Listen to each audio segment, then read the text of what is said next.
day, not for me. Somebody tried to call one of the attorneys was like, can we? I was like, nope, not today. We are now streaming. 1 minute till broadcast, 30 seconds till title sequence.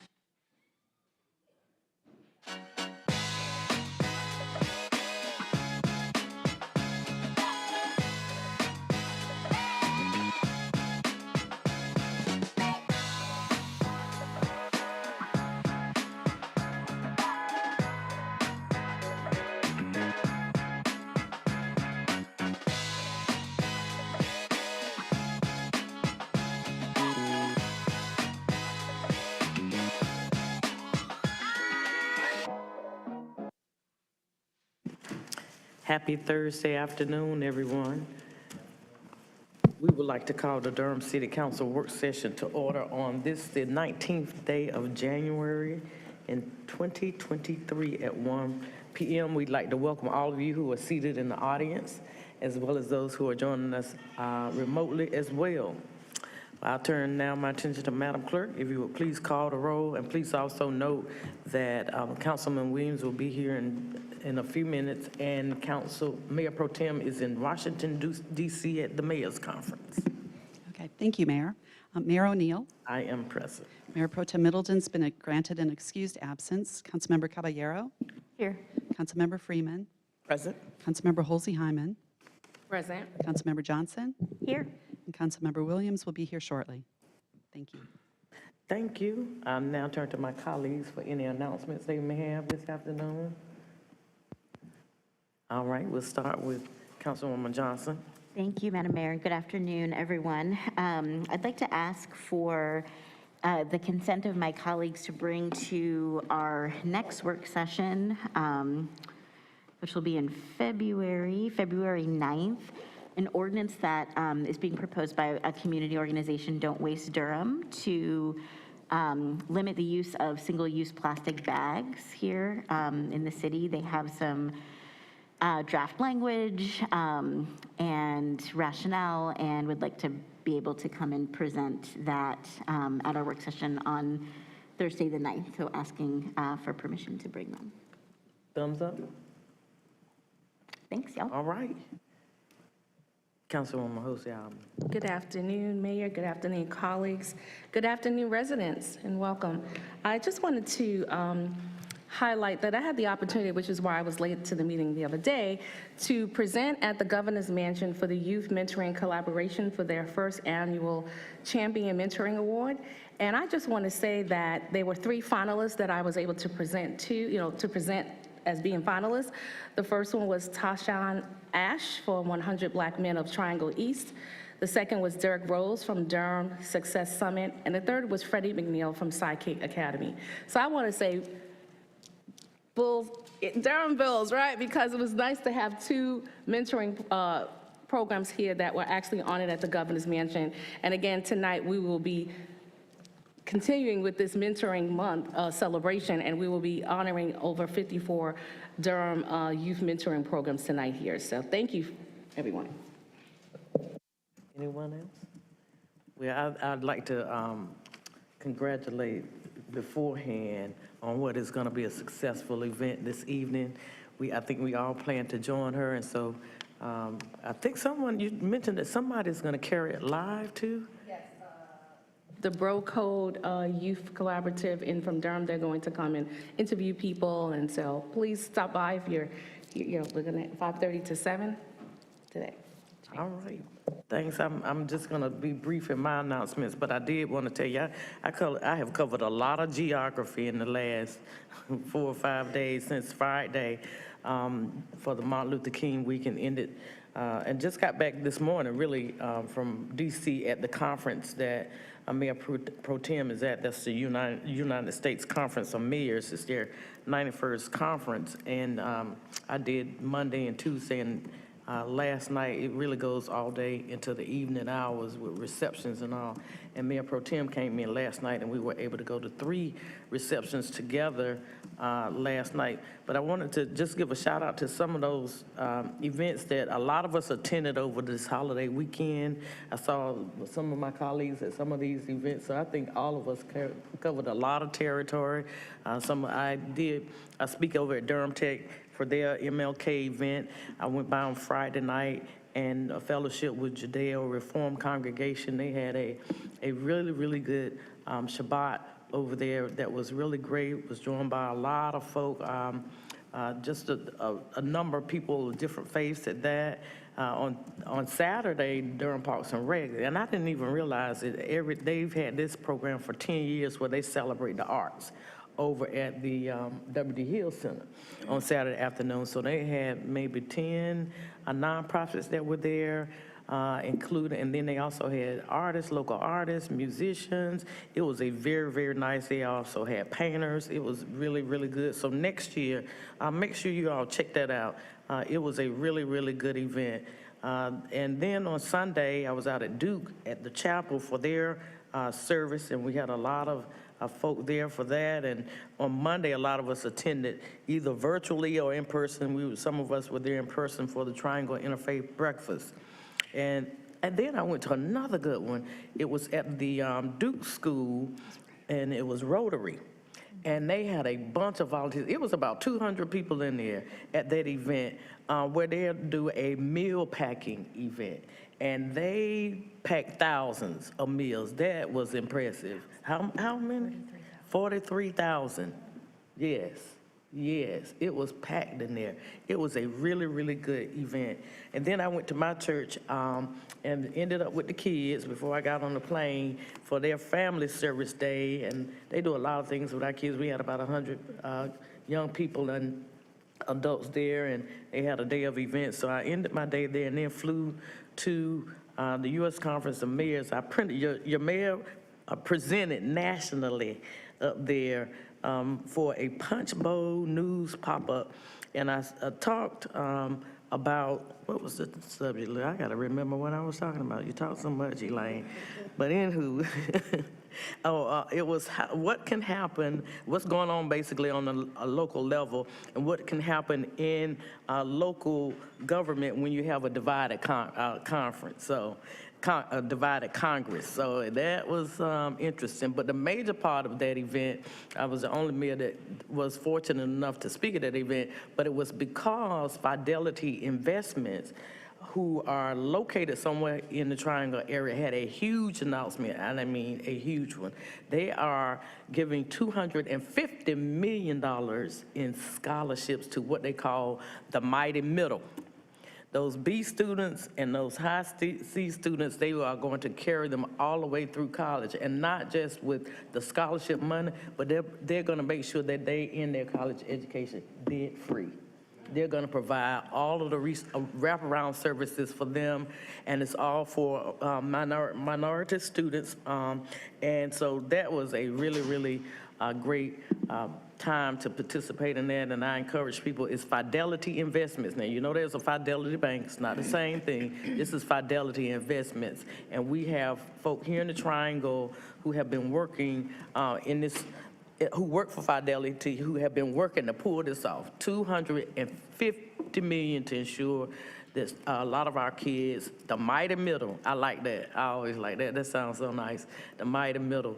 So they are going to make sure that they leave school debt-free and help them, prepare them to go on to the next level of life. I also gave us interview for Spectrum. I don't know if they aired it around here, but I talked with them and met so many people. You just learn so much of this that last year when I went, it was too much to cover, because you could literally start at 8:30 and go to 11 o'clock, which is what we did last night. You could do that every night for a whole week. and they run in panels all day, 2 or 3 at a time. So I couldn't cover a lot of it. So I asked Mayor Pro Tem if he would come up there and try to cover what I couldn't cover because I needed to be back here today. So we've been working. We've been working to make a lot of things happen, and not only, and I say we for real, all of us up here, it takes a lot to do what we do, and we enjoy doing it. But I wanted to just update you all on what we've been doing. And now Councilman Williams has joined us, who is a very busy businessman all the time. So I'm gonna ask y'all to give this young man some grace, because he's trying to run about 2 or 3 businesses, as well as a father, a committed father. So y'all give him some grace now. So we're glad to know you're here, and I'm always gonna hold the show up until you get here. Thank you so much. Yes, I am. Yeah, so you have any announcements you want to make today? I requested for duplication and it was denied, so I'm only one person, it's just not working. I'm here. You are here. You are here. Okay, so. Thank you, Go ahead. NCCU, for inviting me as your keynote speaker for the MLK Day of Service. I didn't mention that previously. All right, and on Saturday, we're having a parade, right? Followed by all of the activities. We're gonna walk, I think, from the Student Union around to Lawson Street, then down to Cecil to the field. And the football team will also be on the field. Bring your kids out. I want Durham to show out now. They asked for the parade. We have worked really hard. Commissioner Wallace is on that committee, as well as some other folk from the city. So they pulled this off from Durham Parks and Recreation, Wade Walcott, and Rakia. I can't think of Rakia's last name. Womack. So they pulled this parade off in about 2 weeks. So we're hoping that Durham will show out. It'll be a 10. It'll be a very short, a kind of short parade, because the coach at Central will have recruits on campus. And so he has to make sure that they are doing those kinds of activities as well. So the football team is going to be on the field. They're going to have some giveaways so you can get them to sign some things and take some pictures with you. So we want to show the NCCU football team how proud we are of them. And so, of course, I'm going to walk in the parade. I will be there with bells on. I love my school, so we will be in place. And so I think that's all the announcements that we have for today. And now we will turn to our city manager for any priority items that she may have. Thank you, and good afternoon, Madam Mayor, members of Durham City Council. The city manager has no priority items this afternoon. Wow. Okay, thank you, City Manager Page. I'll turn to our city attorney for any priority items she may have. Good afternoon, Madam Mayor, members of the council. It's good to see you. That never happens, I Madam know. City Manager.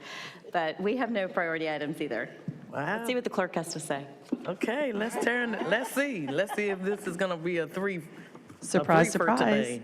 The clerk's office doesn't have any today. Whoa, wow. And then we have no appointments for boards and commissions. So my gracious, we are being efficient today. Okay, so, we will go right on to our second order of business. So I'm gonna read through the agenda this afternoon.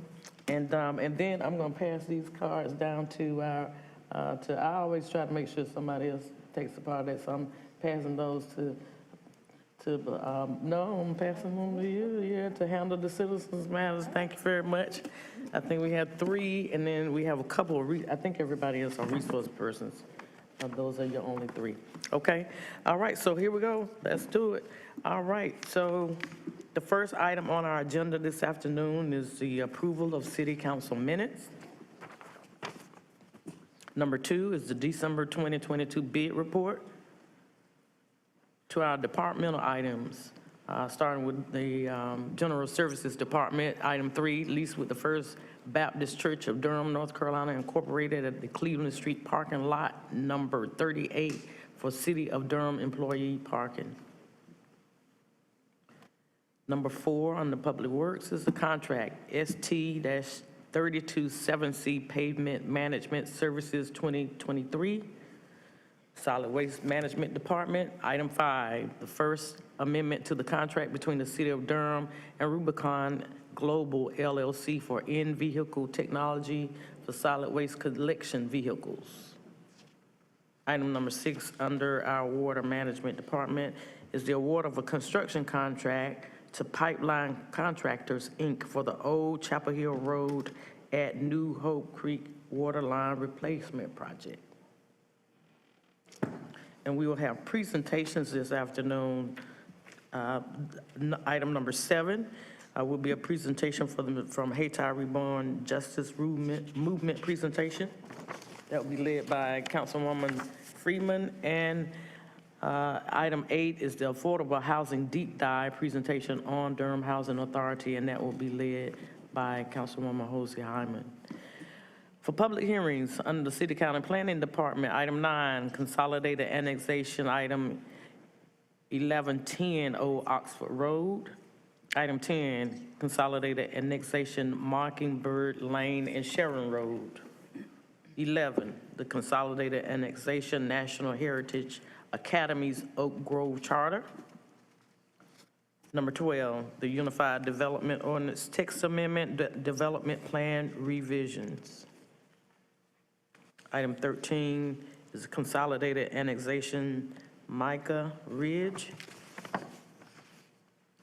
And I believe that is all. And we had no pulled items. All right, I'll turn it to my colleague, Councilwoman Caballero, who will handle our citizen matters. Thank you, Mayor. Good afternoon, everyone. The first citizen matter that I have in front of me is Daniel Marchburn.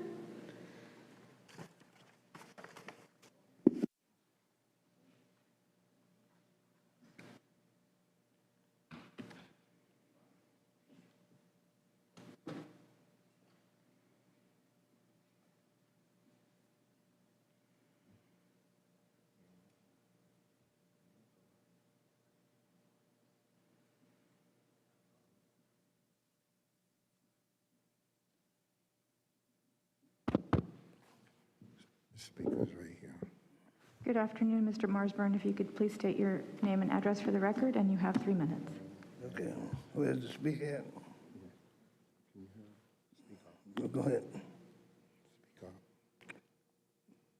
My name is Daniel Marchburn.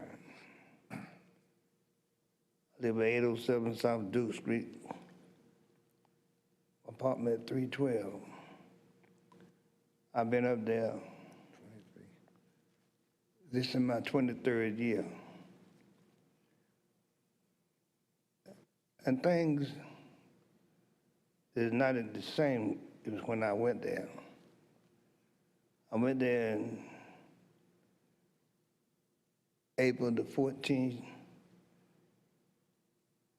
of 2000. Miss Trinity Meekins and Miss Watson was the manager. Since then, I can't name all the rest of the managers, but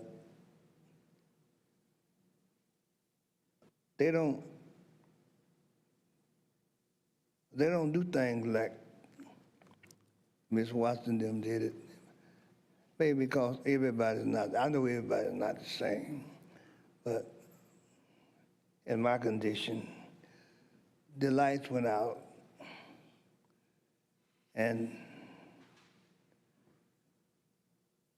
they didn't tell nobody, they didn't tell me nothing. They didn't check on me. That was Christmas when they went home for Friday, Saturday, and Sunday, and Monday they came back Tuesday. But they didn't do nothing. I have my children to come to check on me, but I was up there,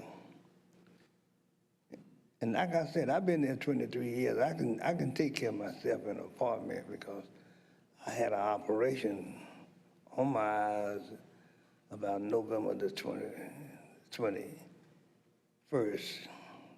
This just for my 79th birthday. My 79th birthday was December the 21st. I'm 79. And I like to see things different because it's not the same. It's not the same when I went there. I went there, they had a lot of programs. They had a lot of activity. I even worked on the resident patrol. That's when I could see then. I lost my eyesight in, I think it was 2010. But anyway, getting back there, I done went through about four managers in this organization. They don't do nothing. They don't come around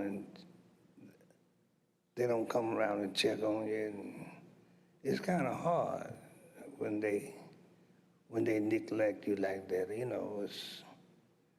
Mr. Marchburn, I'm sorry, your 3 minutes are up. Okay, thank you. Thank you for being here with us this afternoon. The next speaker I have, or next resident I have for public comment is Mr. Rafiq Zaidi.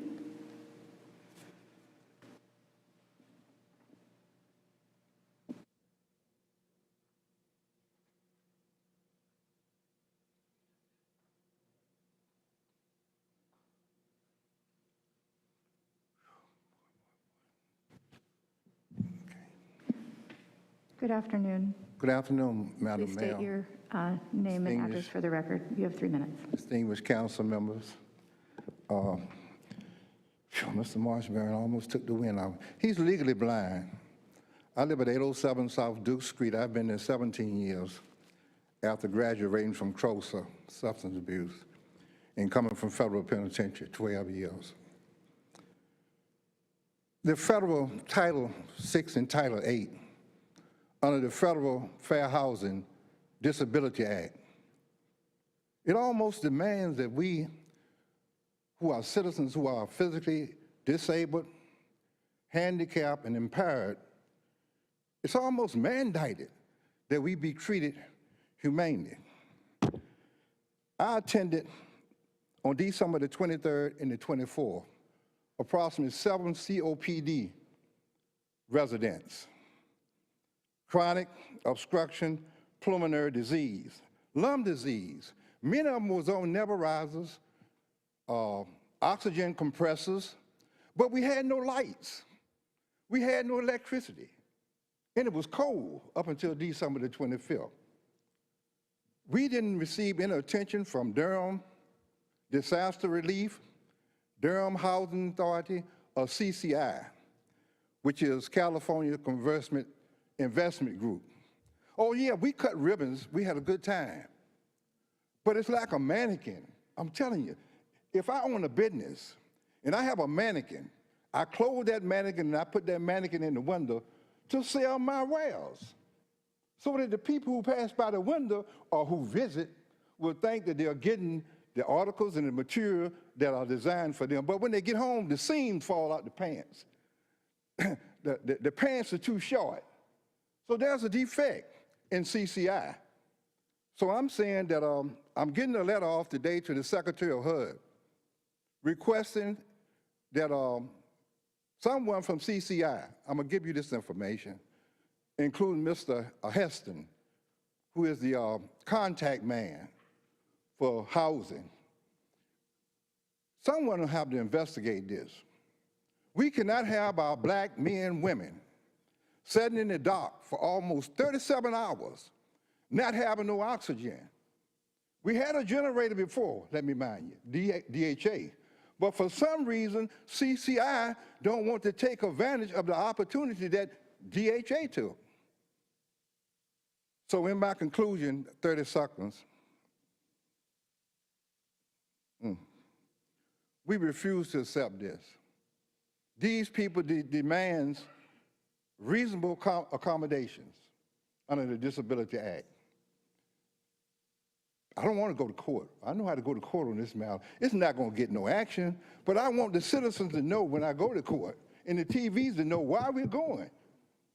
They painted a good picture during the ribbon cutting day, but those people have no humanity concern for us at J.J. Henderson. I'm closing with that. Hopefully that the city attorney will investigate that act and see that we have the appropriate accommodations for our citizens at Thank J.J. you, Mr. Henderson. Zaidi. Thank you very much. Thank you. Can I get the attorney this contact? Mr. Zaidi, you can hand it to the clerk. Thank you, Mayor.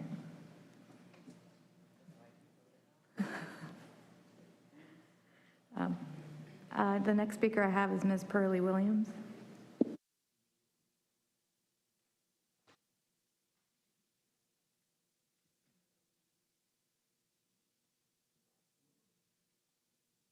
Good afternoon, everyone. Good My name is afternoon. Pearly Williams. I am the former vice president of J.J. Henderson Towers. I am the current NAMI representative for NAMI Orange, which is the National Alliance of Mental Illness. The event in question, I am a resident at 807 South Duke Street, and apartment 911. And this is, for me, an emergency. I want everyone on this council to understand that you wouldn't enjoy your mother, your father, your uncle, your aunt, your brother, your sister, or yourselves to be put in a situation such as we were on December the 23rd and the 24th. It is mandatory that you understand that it was dark, it was cold, I left home. I was upset because my food was spoiled. CCI, in return, has said to me personally in my face that they are not going to give anyone in the building any money for food that was spoilage. I don't think it's fair. It hurts, it's degrading as a person that suffers with a mental health issue, right along with the building of other people that suffer with the same disorders or more. It is mandatory that this city takes a look at this issue because there should be something done in order for them to get the understanding that could be one of them. I wish one of them would come up and live up in one of those apartments. That would be nice. It would be nice if the back door, during the course of the Black Edge, that the front door and the back door was open. All those hours, people floating in and out from the street. From the street, drug deals going down. All sorts of things. And my main concern is, suppose it had been a fire breakout. What kind of precautions did they take? No one is secured during those hours. I'm appalled at CCI for not taking the opportunity to safeguard their citizens, the citizens and the residents of J.J. Henderson. Could have been anybody. The fire department, I think the fire department, she come out and he said something about the new generator, they don't work. It should have been in place. It should have been in place. I'm appalled.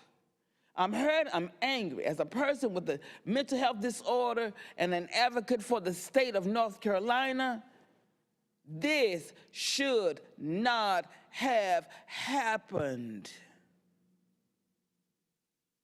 I'm appalled. And I will be appalled at you, councilmen, if you do not take a look into this matter. This is life and death. You're dealing with lives here. This is somebody's mother, somebody's father. Thank you, Ms. Williams. Thank you so very much. That concludes all the cards I have, Madam Mayor. Thank you to the residents for coming out today. Thank you. We'll turn it over to our colleagues who will be leading the presentations this afternoon.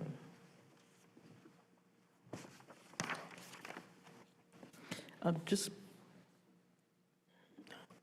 a moment of personal privilege and just making sure I address. I had heard this had happened and I had asked the question just to try and figure out what was going on.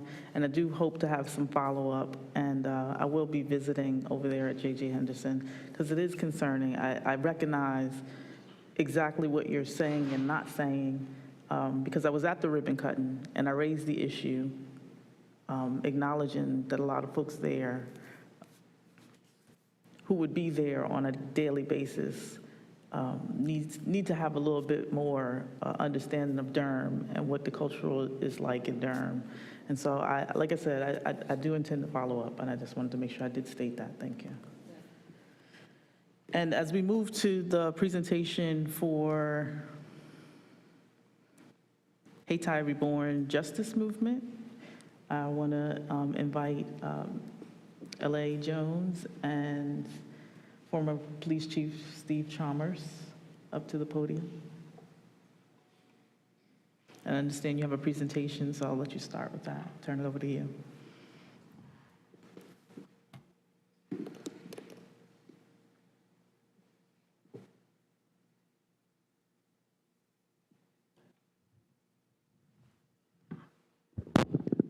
Hello, everyone.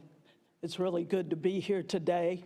Madam Mayor, Council, Madam Page, really good to be here with everyone today and discuss what we feel is an answer to some of the issues that we have plaguing the community in Durham, North Carolina.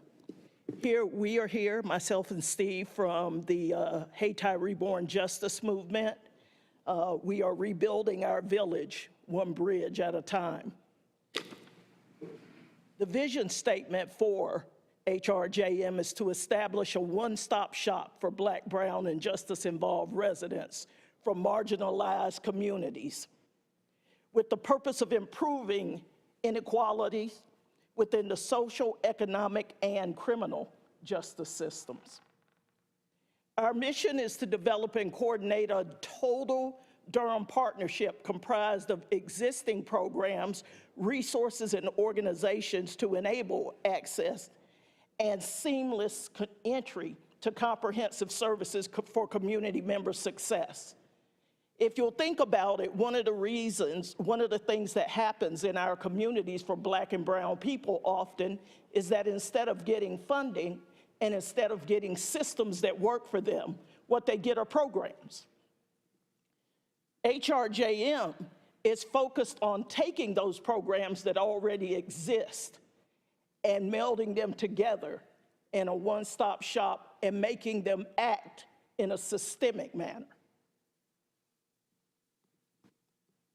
Oh, wrong way, sorry.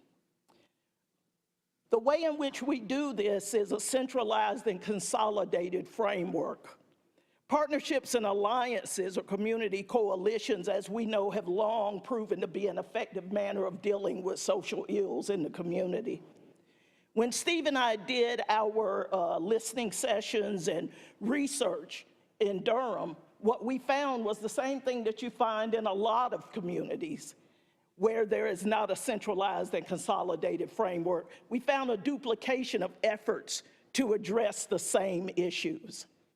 We found stalled, slower, less effective, or unsustainable results.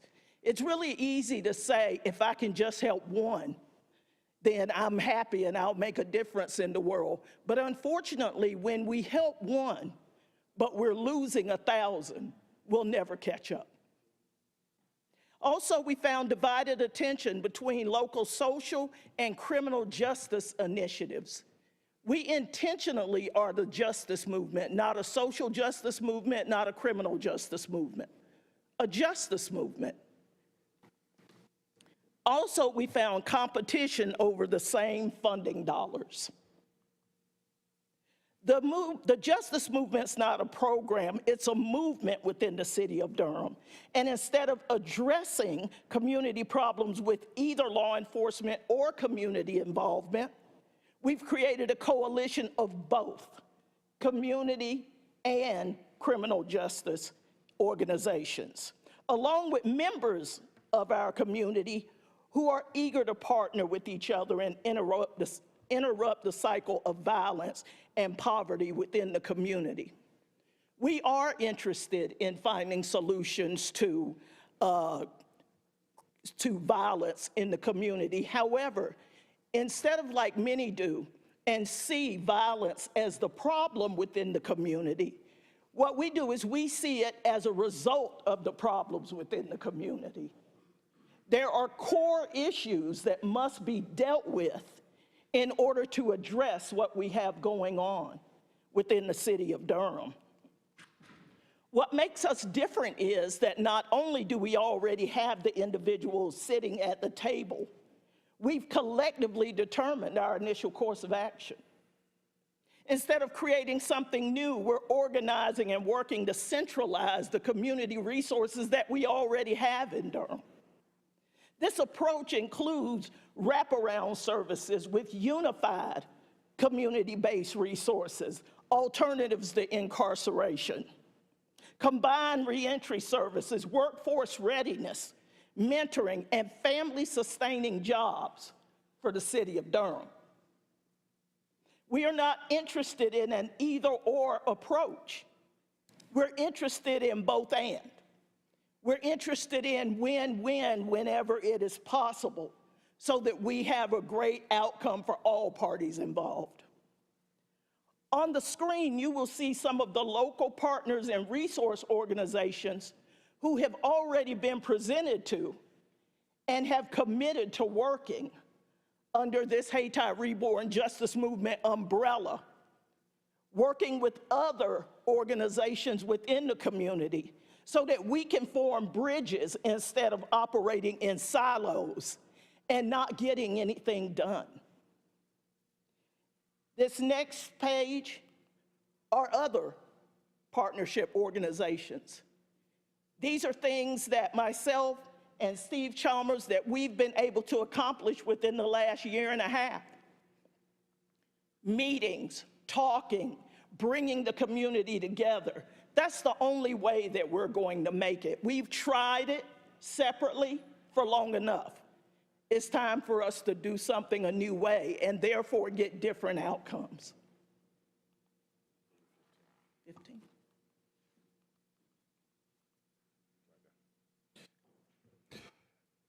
Good evening, Madam Mayor, City Manager, Page, City Attorney, Council members. It is indeed a great opportunity for me to be here today. I think for the most part, I've had the opportunity to speak to most of you about the Hayti Reborn Justice Movement over the last months. It's good to have you as a unified group here again to speak with you and further explain where we are and answer questions.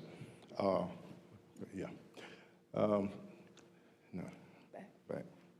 As you can see here, one of the things that LA mentioned that we've had countless meetings and Zoom meetings, personal meetings with individuals from the community who are underserved and the ones that are actually designing particular resources and supporting the community.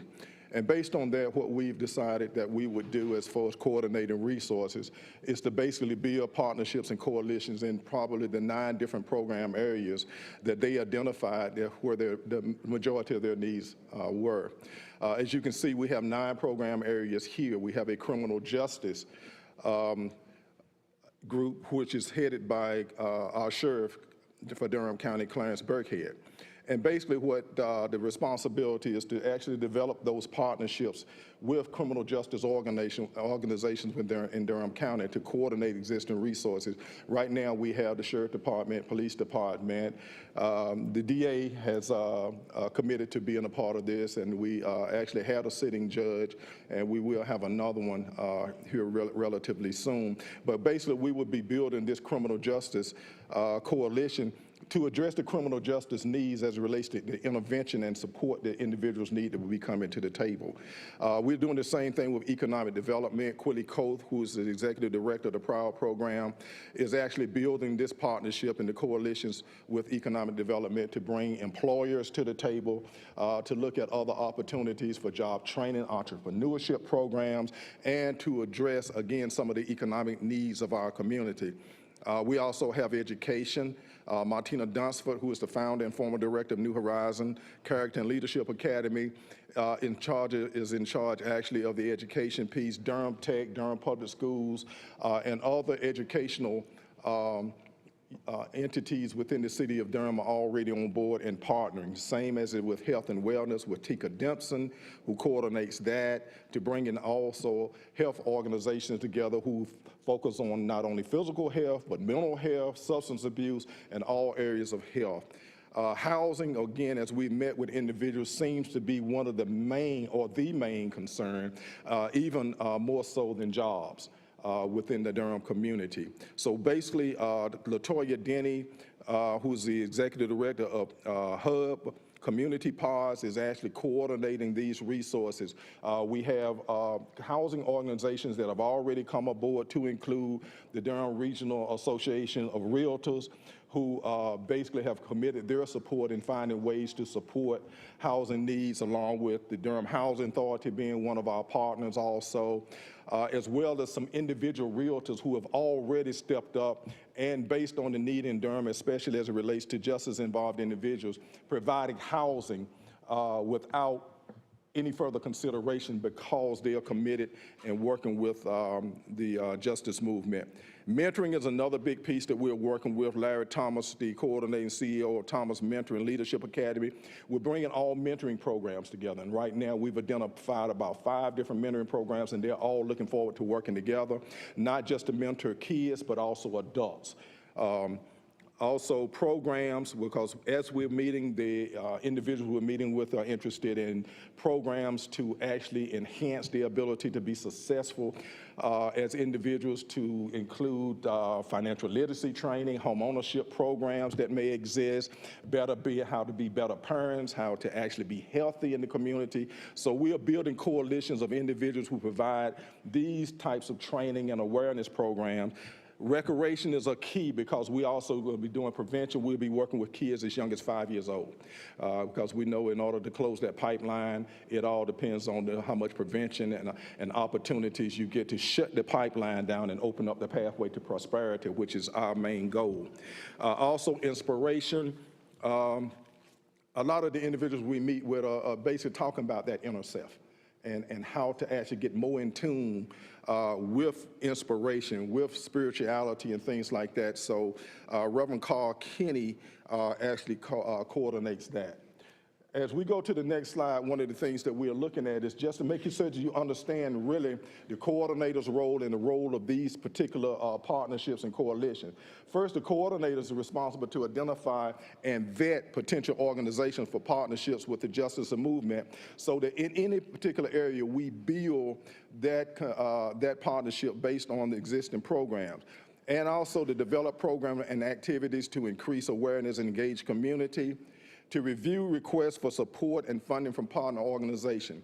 A big portion of funding that we receive with the justice movement will actually go back into the community with community-based organizations and other programs to support our partners in the community. And LA talked about there's a big fight over the same dollars. So one of the things that we would be doing is actually turning that money back over to our partners to enhance and increase their capacity to provide services. Also, one of the things that we always talk about is that, as it relates to intervention, if we'll continue to do the same amount of intervention 5, 10 years from now, we're doing something wrong. So the thing that we'll know, in order to not be able to do that, what we need to do is to look at how do we get to the root of the problem and look at the systemic changes and issues relating to the lack of fair and equitable access to services. Understanding that these coordinators will have under their coordination those individuals who are basically, for the most part, experts in the areas that they work. And who better to actually have a think tank consisting of those individuals in each of these 9 program areas to come up with solutions that can lead to long-term and permanent change. So that is the other issue. And also to develop, again, to facilitate the development and recommendation to address those identified issues. Go to the next one. Yeah, go back to the process. One of the things that this shows is that this is our process. We are creating a one-stop shop. We are creating the ecosystem. We are creating the village, which is necessary in order to basically provide the services. The individuals that we are meeting, and we're meeting every day almost. We had a large meeting yesterday with an organization that's working in our community. And one of the things that they talk about is actually having a process that individuals can navigate through without being frustrated, without giving up, and be connected to services. We have with us today 2 of our community support specialists here that we have been working with us since about March of last year. These individuals are those individuals who initially coming to us, we had to provide them with the same kind of support that they are now helping to provide others with. Their responsibility, again, is to go out into the community and actually raise awareness. As you can see, this process is in a circular manner because this is what a village consists of, that once you're in, you stay in. It doesn't start on one end and work you out the other. But we have outreach and assessment. Once we do the assessment, we have assessment program development, explanation, and implementation of participant plans, education, preparation, sustained growth, which goes back to the enhancement programs and things like that. Next one. Outreach and assessment, our outreach team has developed relationships with some of the people most likely to commit violence within this city and those re-entering from incarceration for prior violent offenses. This is one of the things that we've been able to build in is trust, because the individuals that we are working with, the individuals that are going back out in the community are from the community and basically going out into it.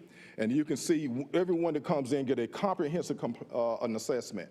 These individuals basically will direct those individuals in need to our door, and again, a one-stop shop. We will do a comprehensive assessment. That assessment right now, we're partnering with Durham Tech, and they're going to be basically doing the majority of our assessments.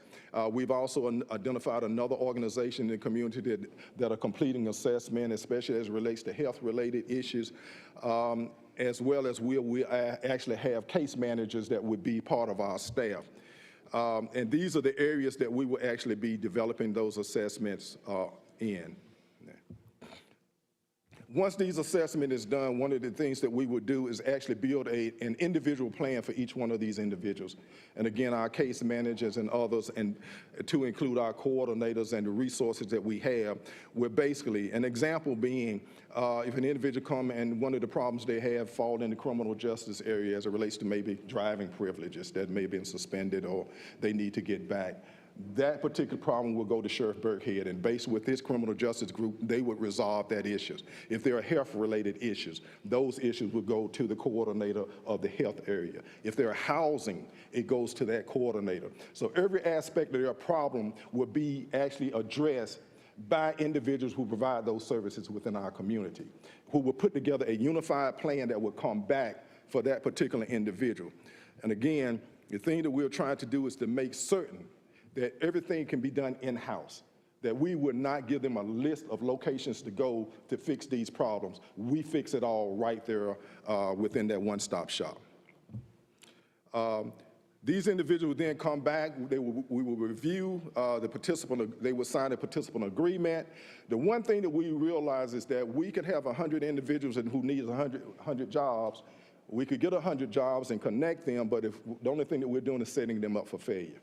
So one of the things that we have to make certain that we are doing is readiness training and preparing them to actually move forward, and with the resources and which again leads back to the plan. The other thing is that we will provide each individual with a $15 an hour stipend.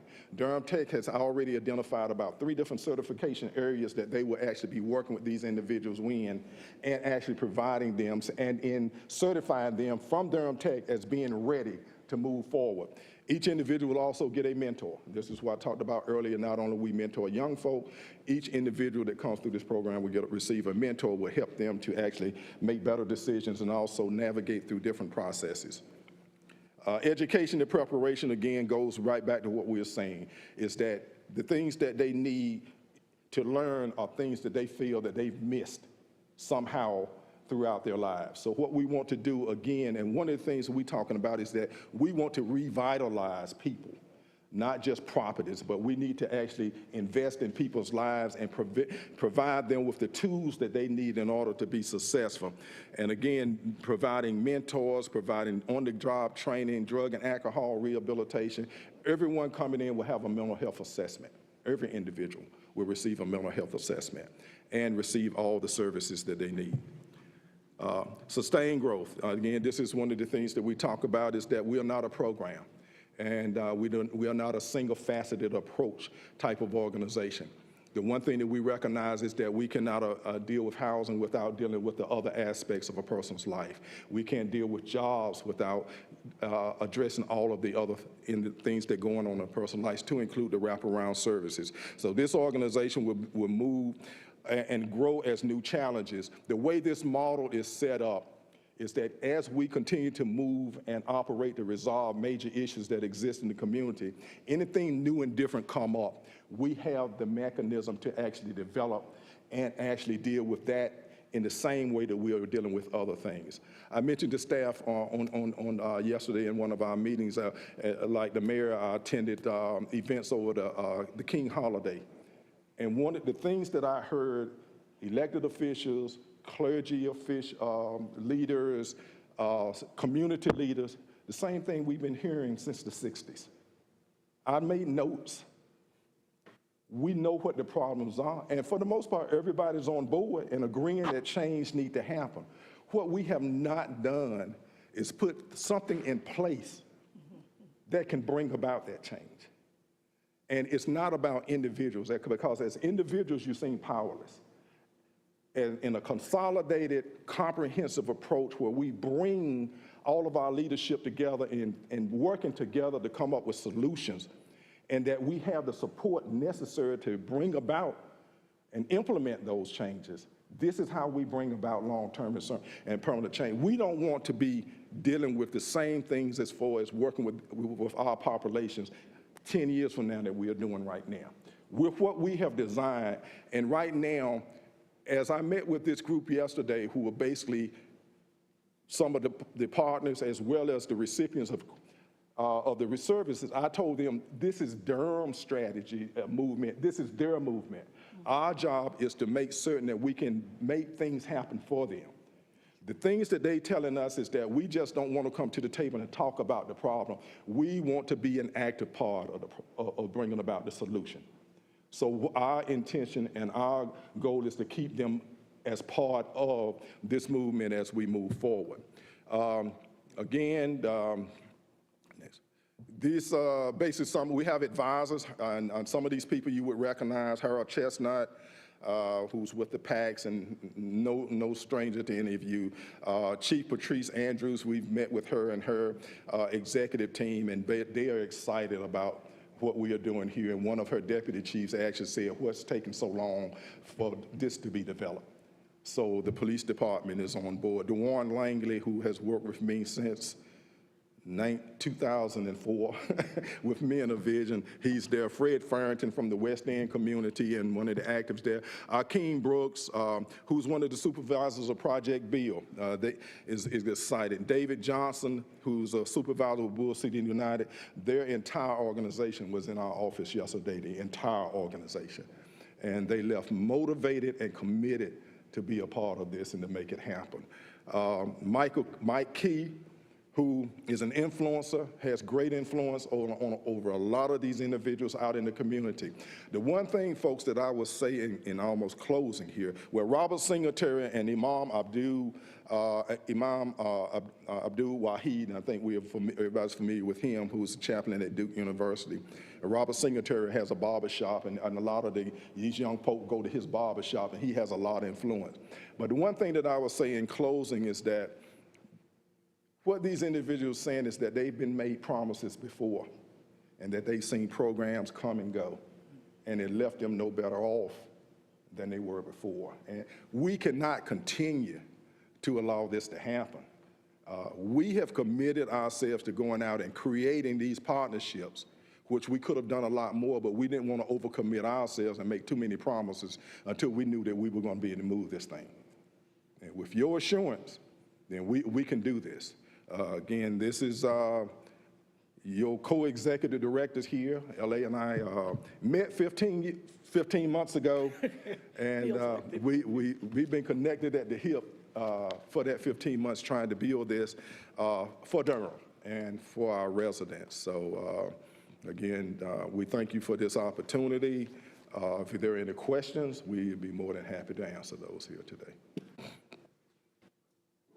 Thank you, and I appreciate the presentation. I know there are probably questions. I do want to give a little more context. I got a little sidetracked in the beginning, but I do want to say that this has been a long trek. I know a lot of folks in the community have been working towards this goal of creating this kind of pipeline, and I know a little bit about pipeline work. I've been doing a little bit for a while. And I know that the different partners play different roles for different reasons, and I appreciate what you're doing. And I did want to bring this before the council because I know before being sworn in for the second time, we managed to get a conversation going, and I wanted to make sure that there was follow-up. And from 2021 until now, where we are, you know, folks will ask the question or folks will be wondering, and rather than do it behind closed doors, I really wanted to do it out front. And so I appreciate you coming to our work session to share. And then I'll just open it up for questions from my colleagues. I know Councilmember Hyman had a question. Yeah, so I have a question. I have a couple of compliments. So one of the first things when I was appointed in May, the mayor asked me to come out and meet with you. And I left energized and excited. And so I want to thank my colleague for having this come on our agenda. But a couple of things that I love about this program is, first of all, you talk about the duplication of services and bringing people together. And that's one of the things that when I'm in the community, people talk about. They say we have services, but we don't know, a lot of people don't know how to access them. They don't really know what each organization is doing in terms of what they're, because it's one thing to have a mission, but what are you actually doing in terms of the grassroots work? And like Councilmember Freeman, a lot of my life work have been in grassroots, as I said with my met, case management, wraparound dollars, starting things from grassroots, right? There is something in social work called the change process. And when we look at the change process, we look at things from a systems theory, right? And so systems, looking at all those different systems that we put together, I usually, when I teach human behavior, I talk to my students about the system being like an octopus. And the octopus head is kind of our client. And you've got all these arms, you've got all these systems, but how do we bring those systems together to look at another theoretical concept, which is person and environment? We've got people that are coming back out of prison, that are coming back into the environment. And there are things that are affecting them to be able to be successful.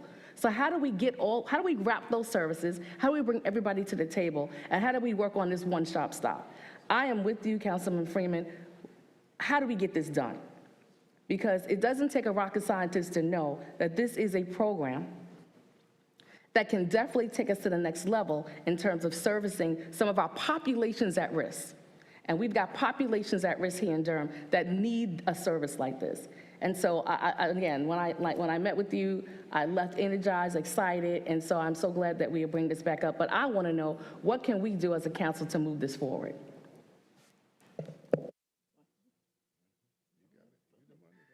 Right. At this point, what we're looking for is funding. The one thing that we have found in this community is that it's difficult for councils like yourself to know exactly where the money will be used best. The best thing about the justice movement is that money is provided to other organizations within the community based upon the services that they provide to help them with reach capacity. And also for the ones to search out the ones who have already received funding, but they don't have enough members to come in and utilize that funding, so they end up giving it back to the sources that they get it from. So right now, for us especially, it's about funding and being able to get out there and work with all of these other organizations to make sure that we can do this all together. One of the things that I learned was that when I was a correctional administrator for a lot of years. This system switched around some is the exact system that is used to incarcerate our Black brothers and sisters, and it works. In fact, it has worked too well. So when it was time, I knew it was time to retire, and I was known as a fixer. I was sent around from place to place to correct problems within the system. And I realized that if I can do it for them, I can do it to help keep people in the community out on the street. So right now, our main thing is support from the council by word of mouth and also funding. One more. Thank you for that. I thank you for sharing that background because in the 80s, and I'm dating myself, when I first got out of undergrad, I was at child welfare, and we had our first African-American mayor, David Dinkins, that wanted to do something like this. And out of that, because he used to say that we have kids that are in juvenile justice, kids that are in child welfare, kids that are having problems with education, and no one was talking to one another. And what he did was he came up with these wraparound services. And I had the honor and privilege to actually be the director of a program called Intensive Case Management for Steinway Child and Family Services that came out of the Dinkins administration of us all coming together. And the fact that we were all together, right? If I had a kid coming through my agency, right, child welfare, Steinway Child and Family Services, so we were over case management. They had to access one diagnosis and was having some issues, right? But then I had somebody at that table that I can go over and call and say, listen, I need him to be in this psychiatric program and I need it to happen now, right? That happened because we were all at the table. That happened because we were collaborating. Then that same kid or that same family could then get services from juvenile justice, but they were at the table. I know this works because I did it. And I know it works because David Dinkins, God rest his soul, this is one of his first collaborations that he did, and I was under him with this. And so again, I thank you for presenting, and I'm going to be looking for my colleagues to kind of come up with ways we can support this. Thank you. Thank you, Madam Hyman.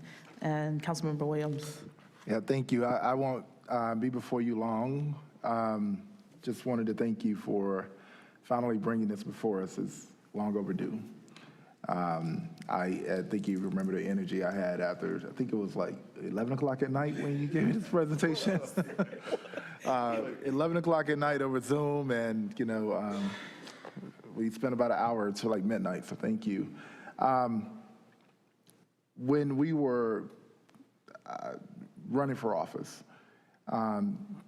Mayor Pro Tem Middleton and I engaged in this act to initiate 1,000 Black men to activate, and then we stopped. We stopped because when we were ready to move forward with it, we realized that there were about 6 other organizations in the community trying to do the same thing. And sometimes it's best that you get out of the way of the work that's already there and get in a position to support that work. So I look forward to supporting this work. I think that historically this council has proven, the last council as well as this one, that we support this type of community ground, this boots on the ground work. We had a community safety and wellness task force. We've established a HEARTS program. All of those initiatives were created because there was a specific need. And this is one of the eldest needs that has lacked being addressed. And I hope that we will be able to not have this conversation 10 years from now. If you can go back and listen to Martin Luther King's speeches, how relevant they still are, it's a problem. It is a problem. So I hope that these issues will expire and this action will be renewed. Thank you. Councilmember Williams. Mayor O'Neill. Well, I am overly excited. I've known, of course, former Chief Chalmers for most of my professional life and before then, and have had an opportunity to work with him on many occasions. And he was one of the first people that I called to try to figure out how do we address what we knew were solvable problems. These are not impossibilities. These are lives and humans who have great potential and possibilities to be all that they can be, and they have a place in American society. And they have value to add in each and every neighborhood. I met LA, as we call them, about 15 months ago at the same meeting that Steve Chalmers was at with he met them. So, and they have truly been connected at the hip, and they pulled it together. Steve had been working in this arena along with other community members for a long time, and with their brain power, we are now here, and I am so excited about being able to support this further. I have believed in you from the very beginning, and continue to believe that this is one of the solutions. It's not going to be all of the solution now. There's no one solution, but this is a large part of it when you talk about moving these systemic blocks that have to be retooled and revitalized to impact those who have been marginalized by their inability to connect. It's all about connection. So I'm looking forward to that. I did want to ask you all to speak a little bit about your involvement with the Bloomberg initiative and also the Perk initiative. We traveled together. Steve was a part of the group that traveled to Selma, Alabama. He is one of the key stakeholders. This group is one of the key stakeholders in what we are hoping will be a game changer for a lot of people. We also have our housing director, Mr. Anthony Scott, who will be presenting next. He's also a part of both of these initiatives, and we thank him for what he's doing. And we also have city partners who have been a part of this. So we're doing some things. So I just want to give you all, because I haven't really had a chance to sit down and talk with y'all. We are planning to do that tomorrow to get an update. But if you could just give the city of Durham a preview of what you've been doing in those two arenas. Okay, I was fortunate enough to be a member of 7 individuals from Durham that had the opportunity to travel to Selma, Alabama, where as part of this Perk initiative, where Durham was one of 4 cities that was eligible to receive $5 million in funding to actually support marginalized communities, especially in the areas of housing. We met with mayors and teams from Selma, Alabama, Cleveland, Ohio, St. Paul, Minnesota. And again, one thing that we talk about is that doing this kind of work sometimes is draining. But the 3 days that we were there was revigorating. And we came back fully charged with the task at hand. Since that time, as part of the Bloomberg initiative and coming together, we have a Durham team that's working on a weekly basis, well, really on a daily basis, but we are meeting and Zooming weekly to actually formulate this comprehensive plan.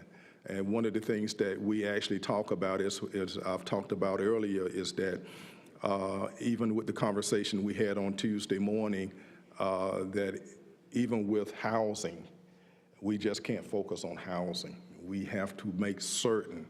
So basically what we have designed here as far as this initiative runs hand in hand with what we're going to need to be doing. The good thing that I found and I felt good about while I was there in Selma is that basically over the last 15 years, we've been able to really get far ahead of the other cities that are now starting from scratch. Even though we are having to go back and work through the same process, we've already been through the process.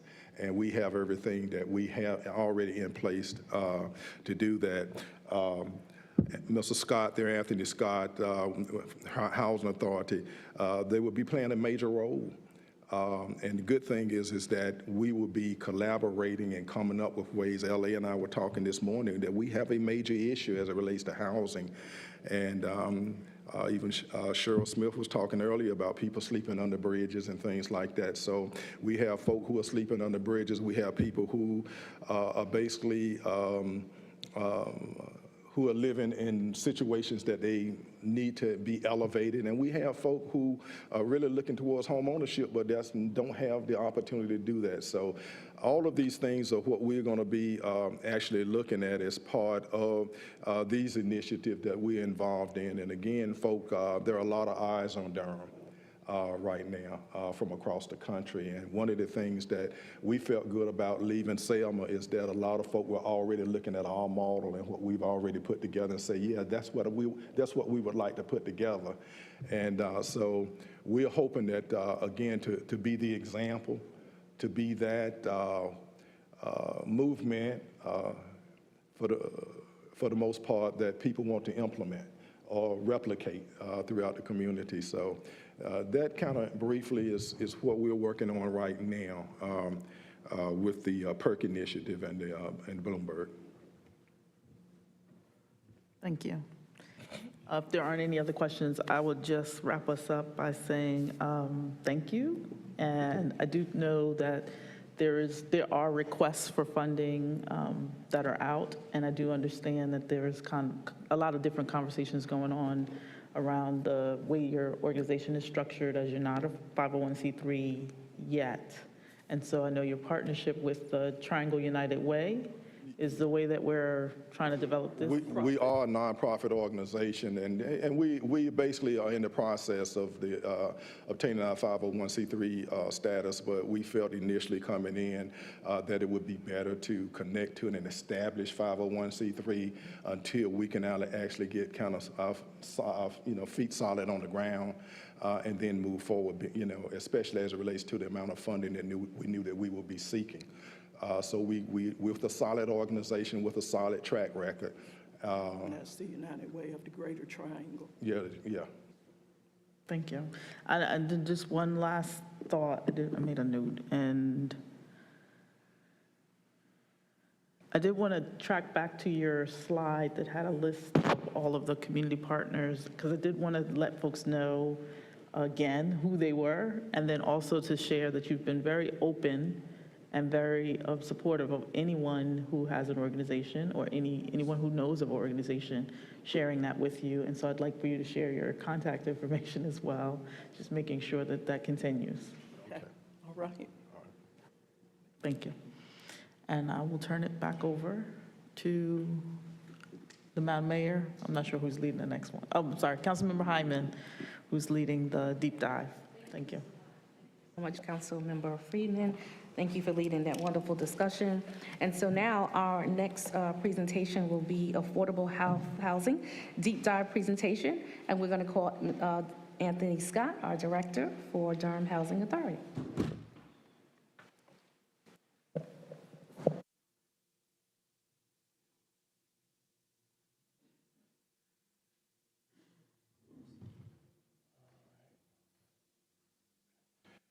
So good, was it afternoon yet? Good afternoon, everyone. Thank you for having me here today. I'm going to first say to my folks over at JJ, Zaidi and I were trying to connect, so I will follow up with you guys in terms of what you shared today, because it's the first time hearing of that. So I just want to let you guys know that. So we'll follow up soon. So I want to talk a little bit about DHA, and from the standpoint of who we are as an organization and what we're trying to do and what some of our challenges are. So first, starting with who is DHA. Let me just change this to a presentation. Many people think that DHA is a part of the city as a department, and it is not. We are chartered by the state of North Carolina, and we operate under those guidelines overall. We are locally formed in that you all, the city council and the mayor, appoints our board of directors, and we are federally funded. So we touch all the basic areas, but we're a little bit schizophrenic in that we're not a city department. 100% of our funding for our operations comes from the federal government. Our current budget is somewhere around $50 million. We have budgeted staff of 117. However, I can tell you that we have struggled mightily with being able to fill all our positions over the last really 4 or 5 years. It's certainly exacerbated over COVID, as it has with many businesses. And one of the things that I always think is interesting to point out is that even though we're federally funded, 80% of our budget actually goes right into the local Durham economy. Our Housing Choice Voucher Program is our largest program. It's approximately $27 million, and most of that funding, as many of you know, goes towards the goes for the participants of the program that funds the subsidy to the landlords for their housing. And in terms of our breakdown of our revenue that comes in, 86% of our funding is from federal grants, and 13% comes from tenant rents. So the properties that we own are managed under a basic premise that residents pay 30% of their rent.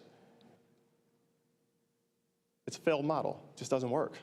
Because we get subsidy from the federal government, it used to be when housing authorities were created, the federal government committed to providing the funding necessary to properly operate these properties. But that, of course, does not happen. We are at the mercy of the federal government on a given annual basis. We never know what our funding will be from year to year. As you all are aware, they just passed the funding that included funding for HUD a few weeks ago. And fortunately, the funding for this year looks to be a little bit more than what was received last year, which is saying something, but even that funding is much below what the need is. So we're happy to get what we got the year before, but we find ourselves in a position that it's still not enough, so we continue to fall further behind. Affordable housing is subsidized in ways in which it includes our public housing programs. We've done more now with the RAD program, which allows us to redevelop these properties so that we can get money in to fix them up in a decent way. And more critically, it allows us to manage them better financially because we have more resources coming in because everything is not 100% federally supported. And the public housing, under the RAD program that focuses on typically with tax credits, 60% of the area median income. Now, it's a little bit deceptive because more recently, they created a program where you can do what's called income averaging. So you can actually go up to 80% of the income, but overall in a given property, it averages out to be 60. So you can have lower incomes, you can have higher up to 80%, but it has to average at least 60 overall. Our voucher program, or housing choice voucher, commonly called Section 8, it's administered by us, but the housing is actually provided by the private sector. And again, it's based on 30% of income. That resident who's paying that 30% pays it directly to the landlord. We pay that 70% directly to the landlord. There are several specialty voucher programs, such as emergency housing vouchers. We have something called veterans vouchers, or VASH. There's a couple of others, I can't recall them off the top of my head, but there's a smaller programs that might be anywhere from 20 to 30, sometimes even in the teens of those voucher programs. Most of those are done in collaboration with the COC, with the city of Durham.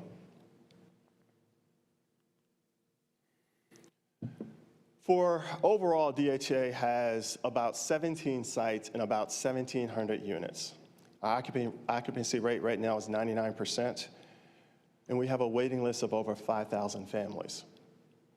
And what you see in this graphic is that most of those families are looking for housing in 1-bedrooms or studios, but 90+% of it is looking for 3 bedrooms or 2 bedrooms or less.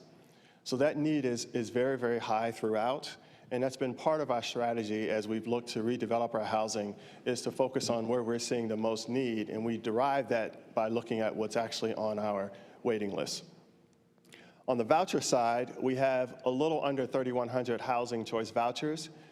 2,200 or so of those are tenant-based, which means that they are given directly to an individual for their family, and they go wherever they choose to.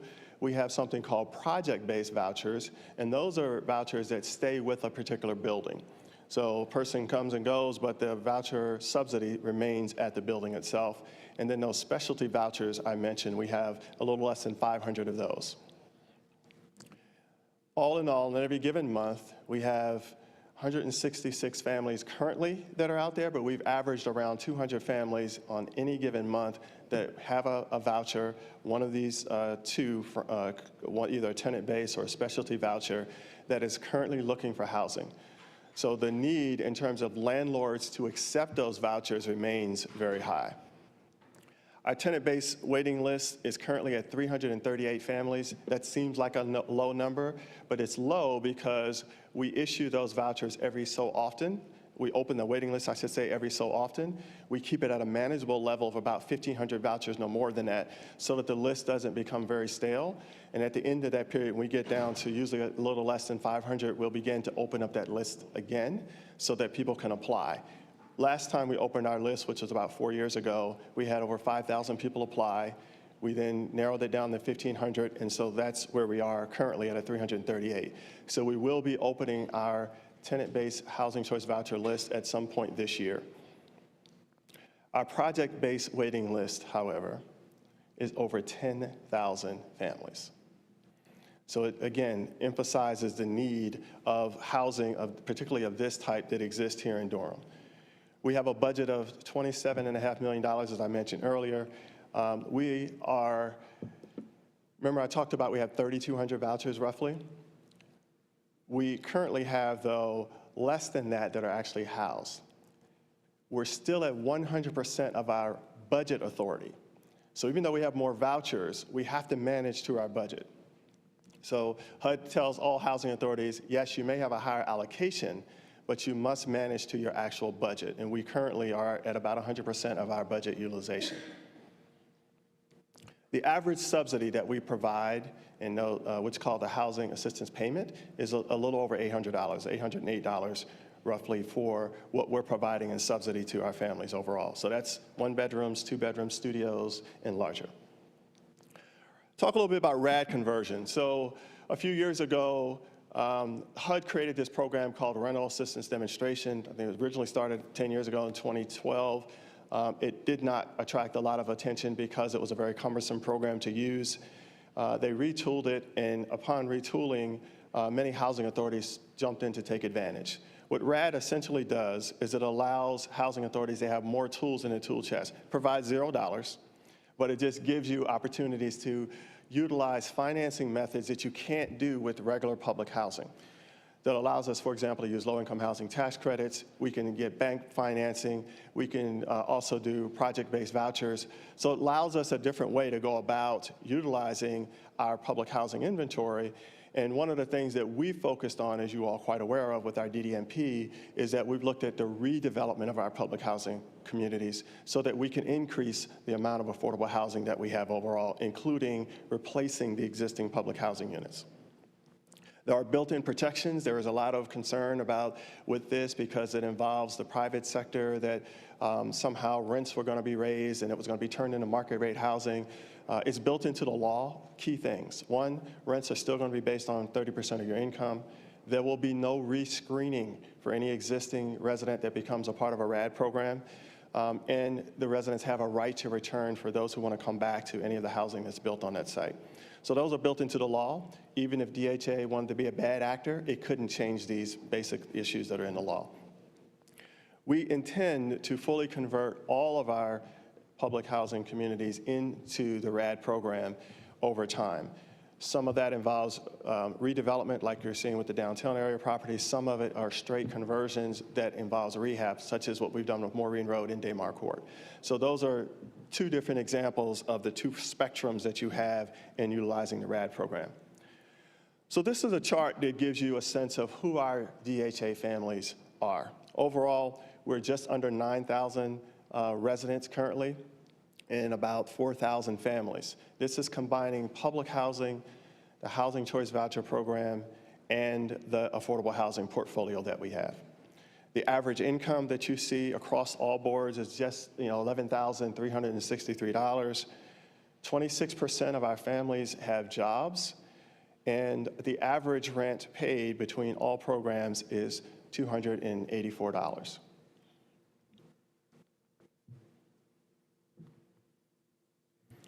And a little bit about how our families break down in more detail based on age. What you'll see is about a little less than 50% of our families are actually 17 and under. When I say families, family members overall, to overall population.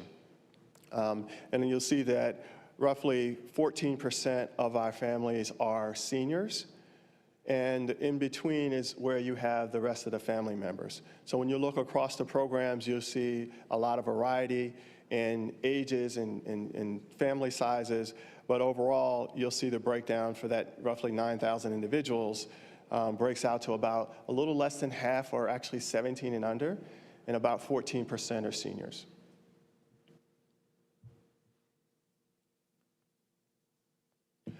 One of the things I also like to point out is the number of folks that we have that are disabled. So this is a subset of the previous slide I showed. So when you look at throughout our population, not just senior housing, but even within our communities, there are senior residents that are present as well. So you can see the age range of that are folks that are, excuse me, not seniors, but disabled. The age range of that in terms of head of households between 18 and 54, 12% of that households are in fact disabled. Between 55 and 61, 9%, and 62 and older, 20%. And you would expect that to be a slightly higher number. So overall, about 41% of those families are, in fact, have at least disabled folks as head of households. So with that, I want to talk about the not so pleasant part of DHA and the challenges that we've been faced with, and this is something called a recovery agreement. So in 2018, due to the conditions of some of our buildings, DHA fell into what's called a troubled agency status. Since 2018, we have not been reevaluated because of COVID. Everything got put on hold, but it doesn't matter. We can tell you by looking at some of our conditions that our properties are still not where we want them to be. So all housing authorities are rated on a system called FAS, Public Housing Assessment System. It's a it has four components to it: financial, management, physical inspection, and capital, and points associated with that on a 100-point scale. We've done fine with financial, we've done fine with our capital fund, but when it comes to our physical inspection, that's where we have had issues. And it is no surprise to anybody at the DS because you know we've been struggling with how do we have the funding to take care of our properties. As a result of us falling into this troubled agency status, we had to go into what's called a recovery agreement with HUD, and it outlined 3 primary goals that the Housing Authority has to achieve over the next 2 years. One is that we had to increase our occupancy to at least 95%. And let me put a caveat with that. We're at 98%.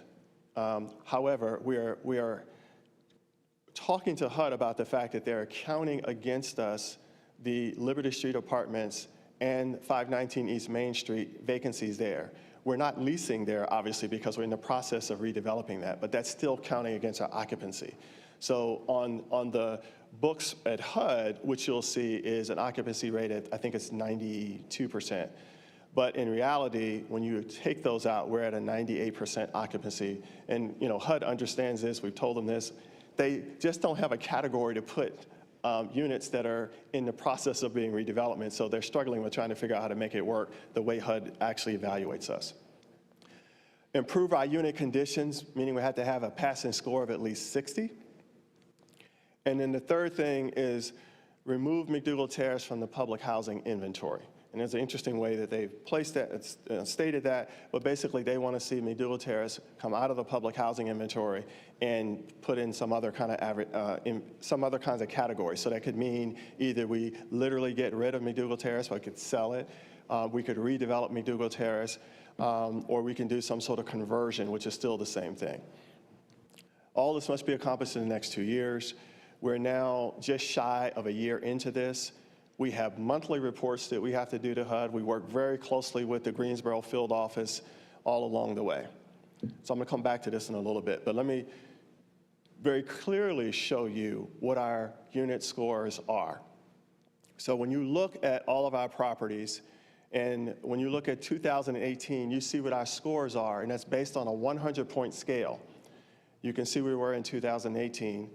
In 2022, they just completed our inspections in the last few months. You can see where our scores are. We are pleased that McDougall Terrace had a 39-point jump from 31 to a 70, but it makes sense when we spent $10 million over the last several years to bring McDougall Terrace to the point it is now, which again really underscores the point. If we had the money to put into the properties, we could get them in a better place. And you can see where we are with the ones in yellow are all those sites that are below that 60 mark, and you can see what those scores look like. And then you can see where some of the others are. Part of our recovery agreement terms, it speaks to us doing something called a physical needs assessment, and that's where we have an independent inspector come in, look at the units, and make a determination of what the cost will be to bring the units up to par. This is a 20-year look out, and there's a particular emphasis on what you need to do over the next 5 years, the immediate 5 years. We've done that for all of our properties, and that number is somewhere in the neighborhood of just shy of $50 million for all of our properties. And the amount of capital fund that we'll have is approximately $15 million.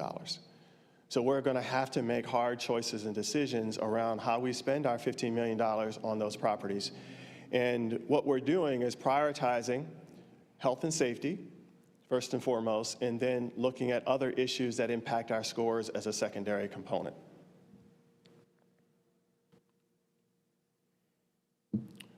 Last piece in here is talking about the recovery agreement is the repositioning of McDougal Terrace. So we started our initial planning work on McDougal Terrace, and that would also include the Lincoln Apartments community as well, and because we see those two together, and we think that's a great way to kind of address some of the challenges with McDougal, and we'll talk about this, so why. We've had several meetings with our residents at McDougal, surrounding residents and businesses, Durham Public Schools, NCCU, Durham Tech, all of the folks that you would expect us to talk to, including an interesting one with the North Carolina State Agricultural Foundation. And I'll tell you about why that conversation came about.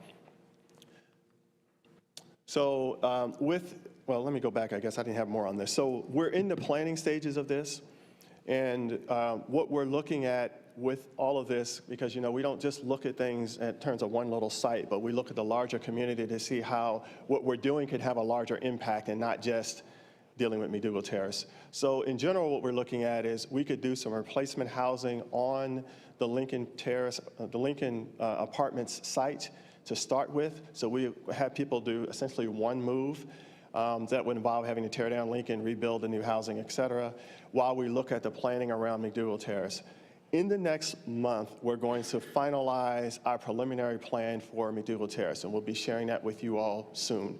What that calls for is we think we'll be able to replace the existing 360 McDougal Terrace units by combining it with the Lincoln Apartments site and some other partners that we're working with to probably in the neighborhood of about 500 units in that existing area. And that includes working with the Durham Public Schools as well. I mentioned the North Carolina State University Agriculture Foundation because you see at the bottom right, they own a large chunk of land over there. And we've been in discussions with them about how we can incorporate that in our overall development activities as well, in terms of being able to provide some quality open space and things like that. So it ties into the park system that we already have. But again, we'll have more details on that in the weeks to come. DDMP, you guys have heard a lot about this, so I don't think I need to start from the beginning on that, but you know what's happening there. It's the plan for the downtown sites. You know the properties that are involved with that. It will turn to 447 units into about 2,500 units on the sites that DHA owns and controls, plus additional units on the sites that are include 2 city-owned sites, Southside 3, and you already are working with the developer on the development of that, and the Hunt Street Station is something that will be coming in the future. But the sites controlled by DHA represent the J.J. Henderson and the Joyce. As we know, we've finished a renovation of J.J. Henderson. The Joyce new construction should be opening sometime in March or April. Look for an opening of that coming up soon. Liberty Street and East Main, you know we've done the demolition for that first portion. We expect to break ground on that by the spring, as well as phases 2 and 3. We will be doing the demolition and breaking ground on that probably shortly thereafter, or probably very close at the same time. So we have significant momentum there. That site, of course, is where we received the $40 million Choice Neighborhoods grant, and so things are progressing pretty nicely there. Forest Hill Heights, we're in negotiations with our developer there. We're hoping to have a master development agreement with that submitted to our board in February. And then for the Fayette Place site, we expect to have a master development agreement with them as well in February that comes before our board. So what does all of that look like? JJ and the Joyce, again, you guys have seen this. The renovation of JJ has taken place. are fairly recent pictures of the joist. I went out and got some of these last week. And the other piece about the joist that's nice to mention is the Miracle League field, which DHA owns the land. We donated it to the Miracle League. And one of the reasons why is that track that you see that goes around. When talking to our JJ residents years ago, they talked a lot about we don't have a place to get out and do anything. And so this track that goes around the Miracle League field will be available for our DHA residents at JJ as well as at the Joyce. But that site is coming along quite nicely and should be open in the next few months. The Liberty and Main Street site, this is the site plan for that. Again, phase 1 is underway in terms of breaking ground. That should be in the next couple of months. Phase 2 through 5 is where the $40 million Choice Neighborhoods grant will be applied. Phase 2 and 3 should begin construction sometime this spring as well. We've already done the first phase of demolition. The second phase of demolition is what we'll be starting in the spring. That includes this portion here, which includes the resident services building. Phase 1, of course, is Elizabeth Street, and 2 and 3 is what we're calling Commerce Street. Forest Hill Heights, Fayette Place, and DHA office. Notice I didn't mention the DHA office. We're prioritizing the Fayette Place site and Forest Hill Heights. And the DHA office will be put on the back burner until we get further along with those. So this is Forest Hill Heights, and I want to make a caveat right here, right now. All of what you're going to see is what was presented to us last year. This is not the more recent iterations of what's happening with this because we're still negotiating. They're still doing some number crunching and trying to figure things out. So what you see will be different, not substantially so in terms of units. The one thing that will be different, if you recall, there were only 55 units in the Forest Hill Heights development that were going to be considered affordable. That number will go up by at least another 62 units and maybe even more. But we're still expecting about 700 units to be on that site, but those numbers will change. This is the Fayette Place site. They presented a proposal of about 700 units. There's been lots and lots of community meetings with that. That number is coming down. There's going to be a homeownership component in this as well. That was part of the feedback that we've gotten, and a little bit more commercial as well. So we're trying to see if we can do more there, but we're kind of restricted by the site size, but more on that to come in the coming weeks as well.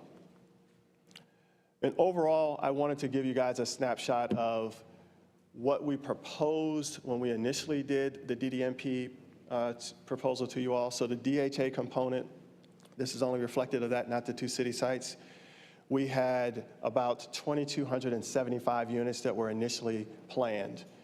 And where we are today, based on the proposals we've received, is that we'll be at 2,544 units. The one thing that, and this was presented to you before, the one thing that is disappointing, but it's a reality of where we are given what's happened with cost as well as now the new black market is interest rates. We are not able to do as many 80% AMI units, where you see on the last column, you see a reduction of about 318 units there. And again, this is not final, but based on previous submittals that we received, we will see a net increase of 269 units overall. In particular, we'll see an increase in the 0 to 30% range and an increase in the 50% range of about 96 units, but nowhere near where we want to be. But at least we're getting some more affordability in there. But that 80% number, based on where we are, we're seeing a significant reduction there. And bringing up the rear here, we're talking about some home ownership. We've been working with Habitat for Humanity on 37 lots that were in the Edgemont area and over by Franklin Village. So they have under construction all 37 units now. They've completed, I believe, 33. And this picture in the middle is the last homeowner. They did an opening, I did a little event for her, I think back in either December, or I think it was December, for the last resident who's going to be getting a house there. So we're excited about finally having built out those 37 units. And by the way, for those of you who are around and remember the old Hope 6 project that DHA had, this is the last phase of the Hope 6 development. and this will conclude, believe it or not, that grant is still considered open. So this will finally conclude that component, and we can wrap that one up. But we will be looking at some other homeownership opportunities with Habitat, just because they are unique in being able to produce the affordable housing that in a way that most other developers cannot. So I believe that concludes my presentation, so I'll open up for any questions you have. Thank you, Mr. Scott, for that detailed presentation. And now I'm going to ask my colleagues if they have any questions. I'm going to count and acknowledge Councilmember Freeman. Thank you. Thank you, Mr. Scott, for the presentation. I appreciate all of the details and all of the nuances around how things have shifted and changed and how you're trying to keep to the initial promise of keeping affordability in Durham. I do want to ask the first question, starting at the last slide, around the Habitat for Humanity. Is that the only nonprofit organization you're working with? Or are there other? In terms of homeownership, that's the only one at this point. That was an RFP process that was done several years ago, and they were the only respondent that we had. We actually put it out 3 times, and they were the only respondent that we had to that. And can I ask, I'm not sure I even know where to look for your RFPs. If I could just get with some staff around making sure that that's shared out as broadly as possible. I do know a lot of other affordable housing providers. So I'll say, just so it's on the record, it's on our website, and for those that are interested in signing up for future RFPs of any type, you can go on our website and you can sign up as a vendor, and then you'll get notices of all RFPs that get issued. Thank you. And just tracking back, I appreciate the response to our residents who mentioned what happened with J.J. Henderson. And I do want to make sure that I say to you, I appreciate that this is one of the projects that you've been like on the forefront of. And that I know that you'll get to the bottom of what happened and figure out why there's no generator. But I do want to make sure that that's a priority. Yeah, I'm not, well, okay. Yeah, I'll stop there. And I'm mindful that this presentation is mainly going into our deep dive around housing and how the Housing Authority ties into all of the other housing partners and the way that we look at housing in this city. And I know that I've been very voiced about how it's never enough money and trying to figure out how to be supportive and making sure that there is. I know with, specifically with Fayetteville Street, you mentioned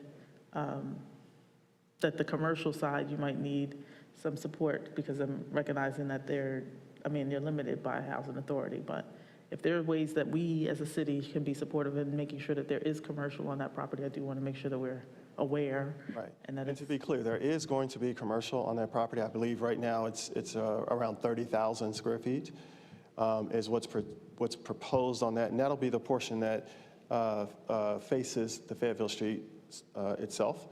But as you go into the site, that's pretty much all residential. Thank you. And I'm mindful that this is an ongoing conversation. I do want to hear more about Lincoln Apartments and the NC State project as well, but I'll dig into that later. Thank you. Thank you. I'd like to acknowledge the Councilmember Javier. Thank you. Good to see you. As well. Happy New Year. I had a couple questions about the McDougal Terrace. So really appreciate the presentation, really appreciate the update. Look forward to hearing, I know you mentioned some changes. With McDougal Terrace, is that going to be considered a RAD conversion where there would be mixed market rate in there as well? I just didn't hear that. I'm sorry, I did not say that. It will be mixed income. Anything we're doing that's going to be torn down and rebuilt is always going to be mixed income. So that one included. I neglected to say that. No, thank you. I was just a little bit thrown. And then I have a question for staff more because it's a city project. I just wanted to hear a little bit about, I'm seeing the rendering on Rigsby in our packet, and just curious to hear more about where we are in that process. And it could just be a rendering that somebody put there, but just was curious. As part of my presentation or something separate? It's the Hunt Street Station one, and it's a city project, so it's not a question for you. I just was wondering where we are in our process around that. I'm going to ask Keith if he has any update on that at this time.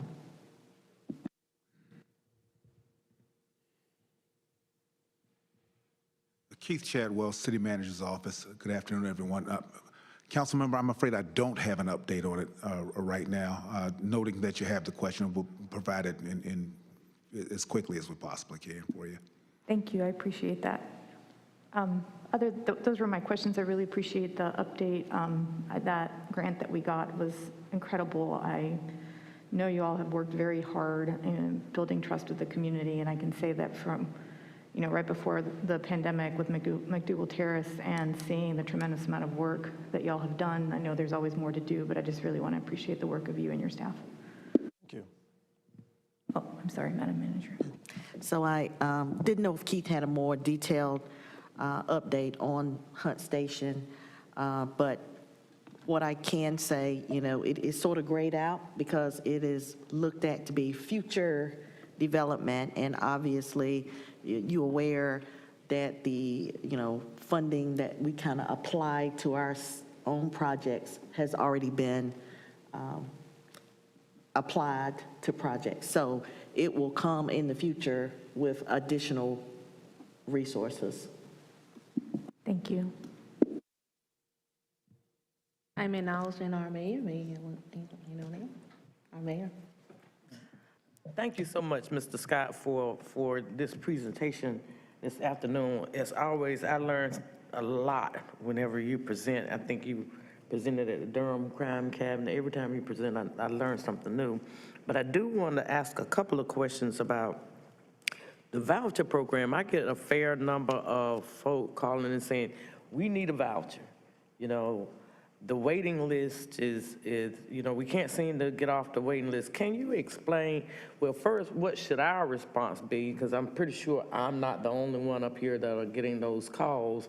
And then I think when you explained it, it's tied not only to the amount of vouchers that you have, but to your budget allocation, right? Correct. Did I hear that? That is if you would just kind of go in a little bit more detail as to, when a person applies and how that all ends up with them having one and what that process looks like in terms of timeline. Right. So with the tenant-based vouchers, which is the most popular program, has the most vouchers to it, again, we open that list every 3 to 4 years. Sometimes it depends on how quickly folks leave the program, right? And so when that list gets open, last 2 times we did this, we have about 5,000 applicants. We call it down to 1,500 by doing a random sort of ranking. And then we call people in once there is a voucher available. And what we try not to do is just put a bunch of vouchers out on the street. There are only so many units out there, so it doesn't make sense to have 400 or 500 people all stumbling over the same landlord. So we've tried not to go beyond 200 people looking at any one time. So when people get a voucher, they then start to try to find a landlord who is willing to accept a voucher. And if they're successful at that, we inspect that unit, make sure that that unit adheres to the standards established by HUD, and then we move them in.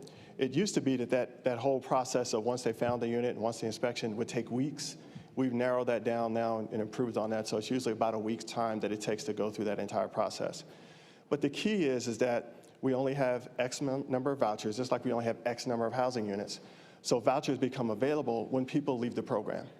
So as long as we are housing people, whether it's a voucher or one of our other bricks and sticks properties, we can only offer a housing when a unit leaves. Sometimes we get complaints from people who says, I've been on the list for years and no one ever has reached out to us because there just isn't the housing available.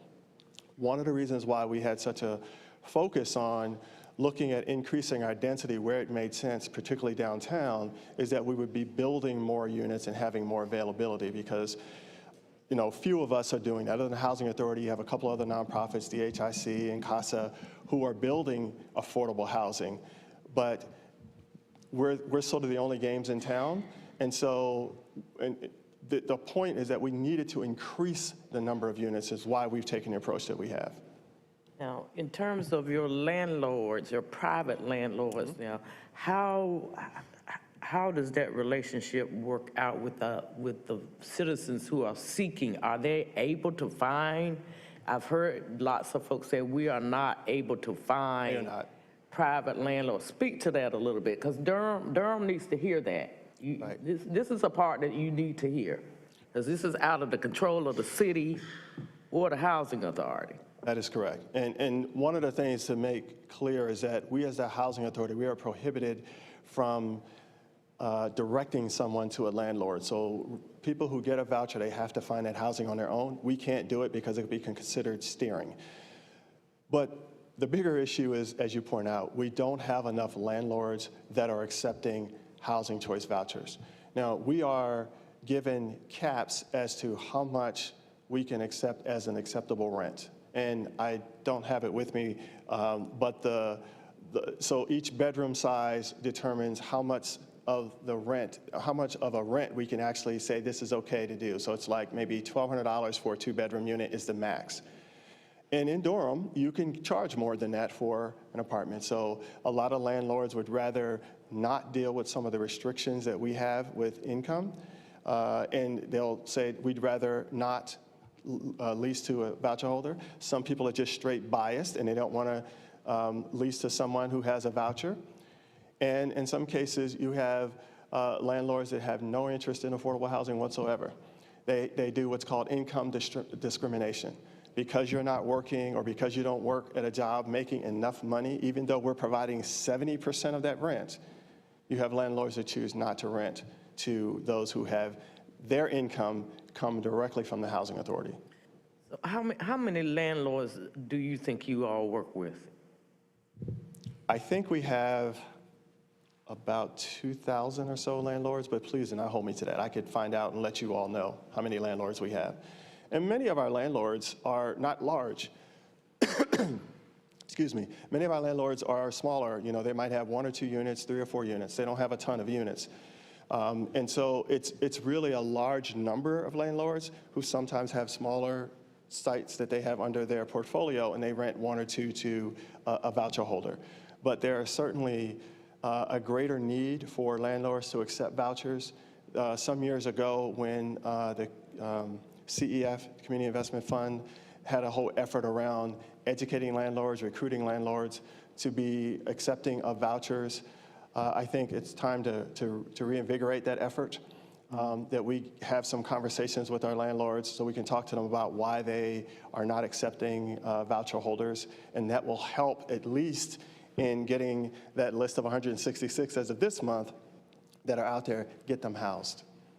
I'd love to be able to be a part of that. I'd like to be able to be a part of that. We're going to need you to lead that, actually. Oh, yeah, I can do that. Not a problem. So what I'm hearing you say is what folk are saying is actually true. You have a number of landlords of sort of large properties who have no interest in accepting vouchers. That's correct. And you call that income what? Discrimination. All righty. Now, okay, just want y'all to sit in there for a second while I formulate this next question. I think you showed a slide that had about 10,000 waiting families. That's on a voucher list. I can go back. Look at our voucher list, but yeah, I think it's over 10,000 people. Those are our special purpose vouchers and project-based vouchers, primarily project-based vouchers, actually. And so those are communities that are project-based. So some of them we've converted. So for example, J.J. Henderson is now a project-based community. So people have applied for moving into that building, and so you have this big, very big waiting list. And that's really what that reflects.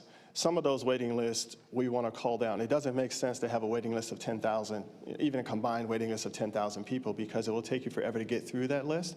It's better to cap that list over a few, pick a number that makes sense, and then once it gets down to a certain level, then you open it up again, so you don't have a list that gets stale. Some people, find other housing, they're no longer interested. People sometimes pass away, all kinds of things. It just creates a larger administrative burden by having a long, large list. So that's why we keep our tenant-based voucher list to a relatively small number, and we're going to do the same with those other project-based lists as well. But you're saying, and you said you have, what, 1,700 actual units? Correct. Total. And How many families did you say you had? Combined between vouchers and public housing, we have about 4,000 families. So you have 4,000 that we can actually kind of house, and maybe 10,000 that need it. Is that what we're saying? That's correct. Okay, I just want to make sure that. So, and those are just folk who are applying directly to the housing authority? Either the housing authority or properties that we have in partnership with other developers. But yes, it's within our portfolio of properties. It has nothing to do outside of DHA. Yeah. So I wanted to touch on the federal funding part. I think you mentioned that when you all had those scores, that those properties that came below a certain score, you were then given the mandate to bring those up to a score and to an acceptable score, but you were also given, what, 15 million to do that? Right, so that's our capital. You know, we are funded in a couple of buckets, 3 really. So one is the voucher program, it gets a separate pot of money. The operations of our public housing gets a pot of money, and then the capital improvements gets a separate pot of money. And I mention them as pots because you can't use one source for another. So our capital fund is the one that's used for our large-scale repairs.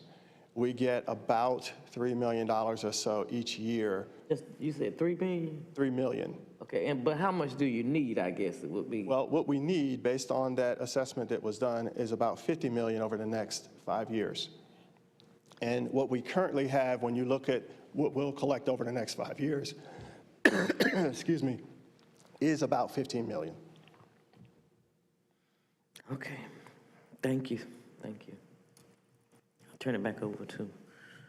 And if I could just make one more point around that issue.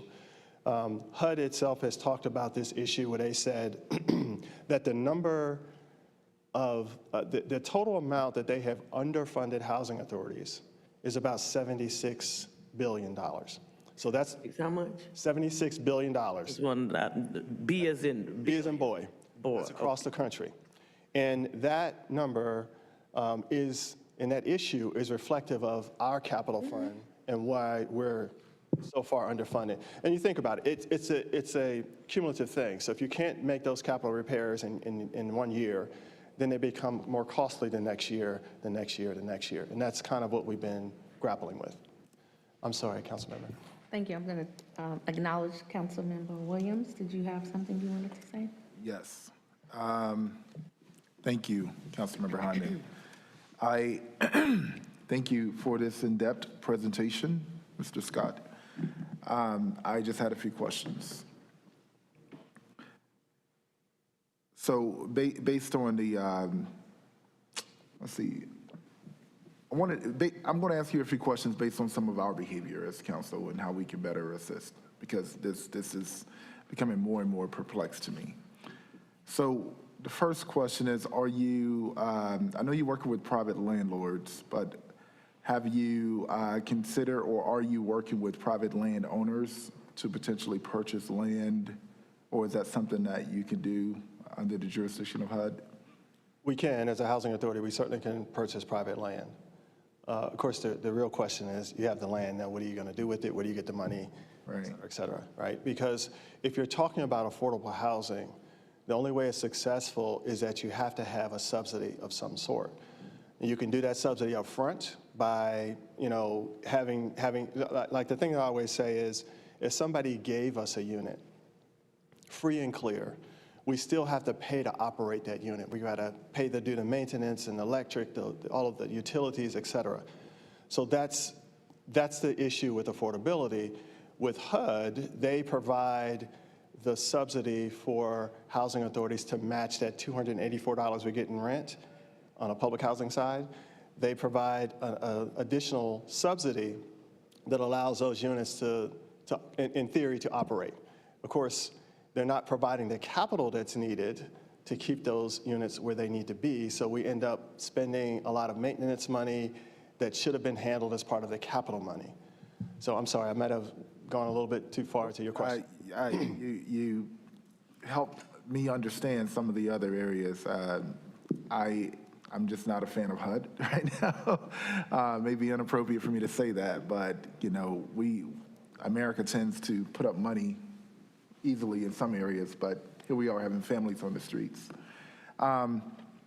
Do you know, and this may be a question that we need to figure out on the city side, do you know the amount of privately owned apartment complexes in Durham or properties that are turning down voucher programs or turning down special assistance? I do not. And part of the reason we don't know is, again, we're not involved with that recipient when they're doing their search. So they may go 20 places to find housing, but the one they find is when they come back to us and say, here's what we have. Or they don't find any, and after a period of time, then the voucher essentially expires. Yeah, I just through some communications, I started hearing more and more that there were privately owned apartment properties that were no longer accepting vouchers. And now, you know, looking at the status of things, you have to make 3 times the amount of money to, you know, it's either 2 or 3 times the amount to pay that rent. Yeah. And that's just insult to injury. Right. You may have mentioned this in your latter comments, I can't remember, but did we say anything about incentivizing the landlord incentivization program? Did you mention that? I did not. Is that something that, well, I'll ask that question to the city later as well. Maybe that could be something that we could, the landlords that are working with you or could or would work with, you know, you, maybe we could incentivize or spark some interest there as a response to currently what's happening in other areas that are stopping to work with us. Is it cost that's restricting us from going higher in building? I was looking at some of the examples and just being able to build taller on the current properties to, I guess, have more units on it. You see the majority of housing that's built is usually 5 stories. That's because you have to go to a different construction method, which is more costly. And if you want to go higher, it is something that we've talked to at least one of our developers about, particularly given the location of the site. Can we go higher? And we'll have to see, because now with the cost increases that you've seen in the construction field, it's very difficult. Yeah. So, but that is something that we have on the table, and that's why I've also said I don't have new numbers for you all in terms of what the ultimate numbers will look like for the sites that I presented, because we haven't gotten finalization in that yet. But it is something that's on the table for us. Yeah, I am forcing myself to make sure I'm being, you know, I'm trying to discipline myself not to put two different parts together. What I mean by that is, you know, when housing becomes exclusive, it becomes more expensive. And we tend to have an issue with that sometimes. And that's something we're going to have to figure out. But then you have this situation, which is a whole nother monster on, you know, just the amount of families that are in need versus the amount of availability. That is, I don't even know where to start. But it does lead me to the question of, could you tell me some of the wraparound services that you have that are provided for current tenants, and what types of services are in place to help them maybe not have to rely on this? And I know for a fact we're always going to need affordable housing, because just the metric in how we determine affordability, AMI, there's always going to be that bottom tier, and it sucks. But what types of services in regards to wraparound or holistic resources are provided with your properties or your tenants? And are there any type of economic wraparound services that help them maybe reverse the need for this resource? And just a caveat to that, the reason why I'm asking is because Durham has about 27,000 job openings, but those jobs they require a specific skill set or a specific education. And you can say the number, but the types of job matter. And so it's just not as easy said as not as easily done as said. Right. So services, I would not say they're wraparound, but services that we have, housing authorities don't get money for services, right? So we do have a resident services office, and it tries to basically work with a whole myriad of partners across the city and county. And so it's everything from Duke's nursing school, NCCU's nursing, et cetera. We do have a couple of programs that do specifically work with our residents. One is family self-sufficiency, and the other one is Ross, which is similar to family self-sufficiency. With the FSS program, residents who are working, they can escrow the additional rent that they would have to pay if they have a series of goals that they have, and then they can use the money that they accumulate to do anything that they've set around their goals. So it could be anything from buying a house to buying a car, things of that nature. So we do have that program. That's a grant-funded program through HUD. We have the Ross program, which is sort of similar in nature. With the McDougall Terrace community, we were successful in winning something called the Jobs Plus grant. It is only for McDougall Terrace, and it is because of the way the program is designed, it's the only community that would qualify. So that's a 4-year grant program geared directly to encouraging residents at McDougall Terrace to go to work. As I talked about, our housing is based on your income. So if you go to work, you make more money, your rent goes up based on that 30%. With the Jobs Plus program, there is a freeze in that increase in rent. So it's a great incentive program. We are not quite a year in yet. February marks our first year. I don't recall the numbers offhand, but I think we have about 100 plus participants in the program. We have about 50 or 60 that are actually working. So that's something that we're excited about. We still have more work to do on this, only its first year. And then with the CNI grant we received funding for 6 years to work with the families on that particular site. So that really will be wraparound services because we'll have case management, we have other partners that really would be working with that family much more holistically than what DHA is able to do now based on the available funding that we have. Our resident service staff, mighty but very small, it's a staff of about 5 people. Thank you. And this is my last question. Are you in need of employer partners? We are in need of employer partners for sure. And one of the things that I think, though, is as equally important is kind of the working with those residents to get them employment ready.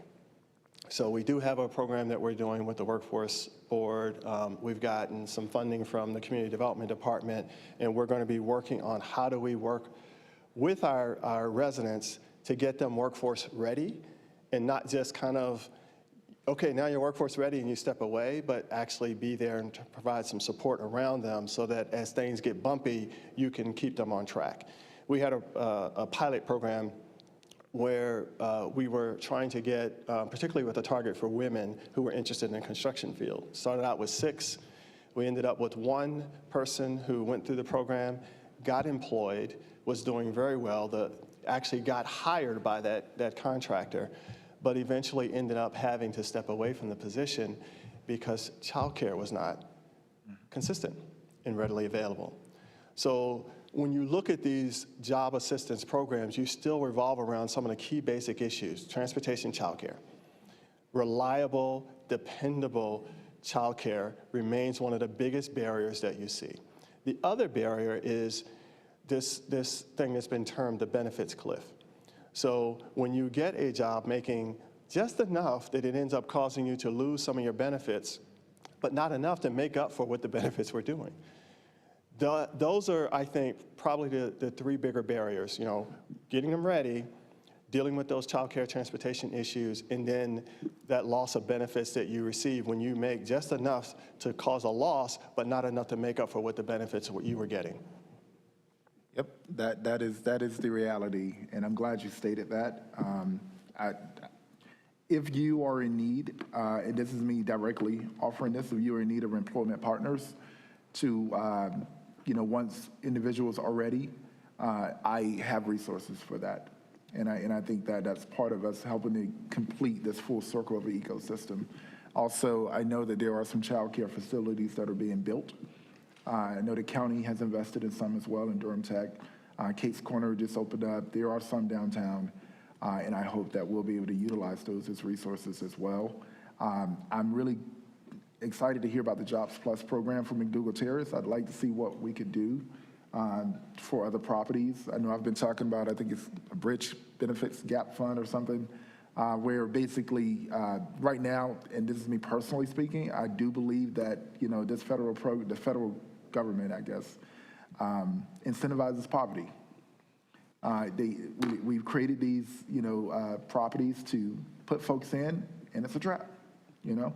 We provided them assistance. It was really attractive because of their needs at the time, and we haven't really given them a way out, you know. And time they make a penny more, they lose everything.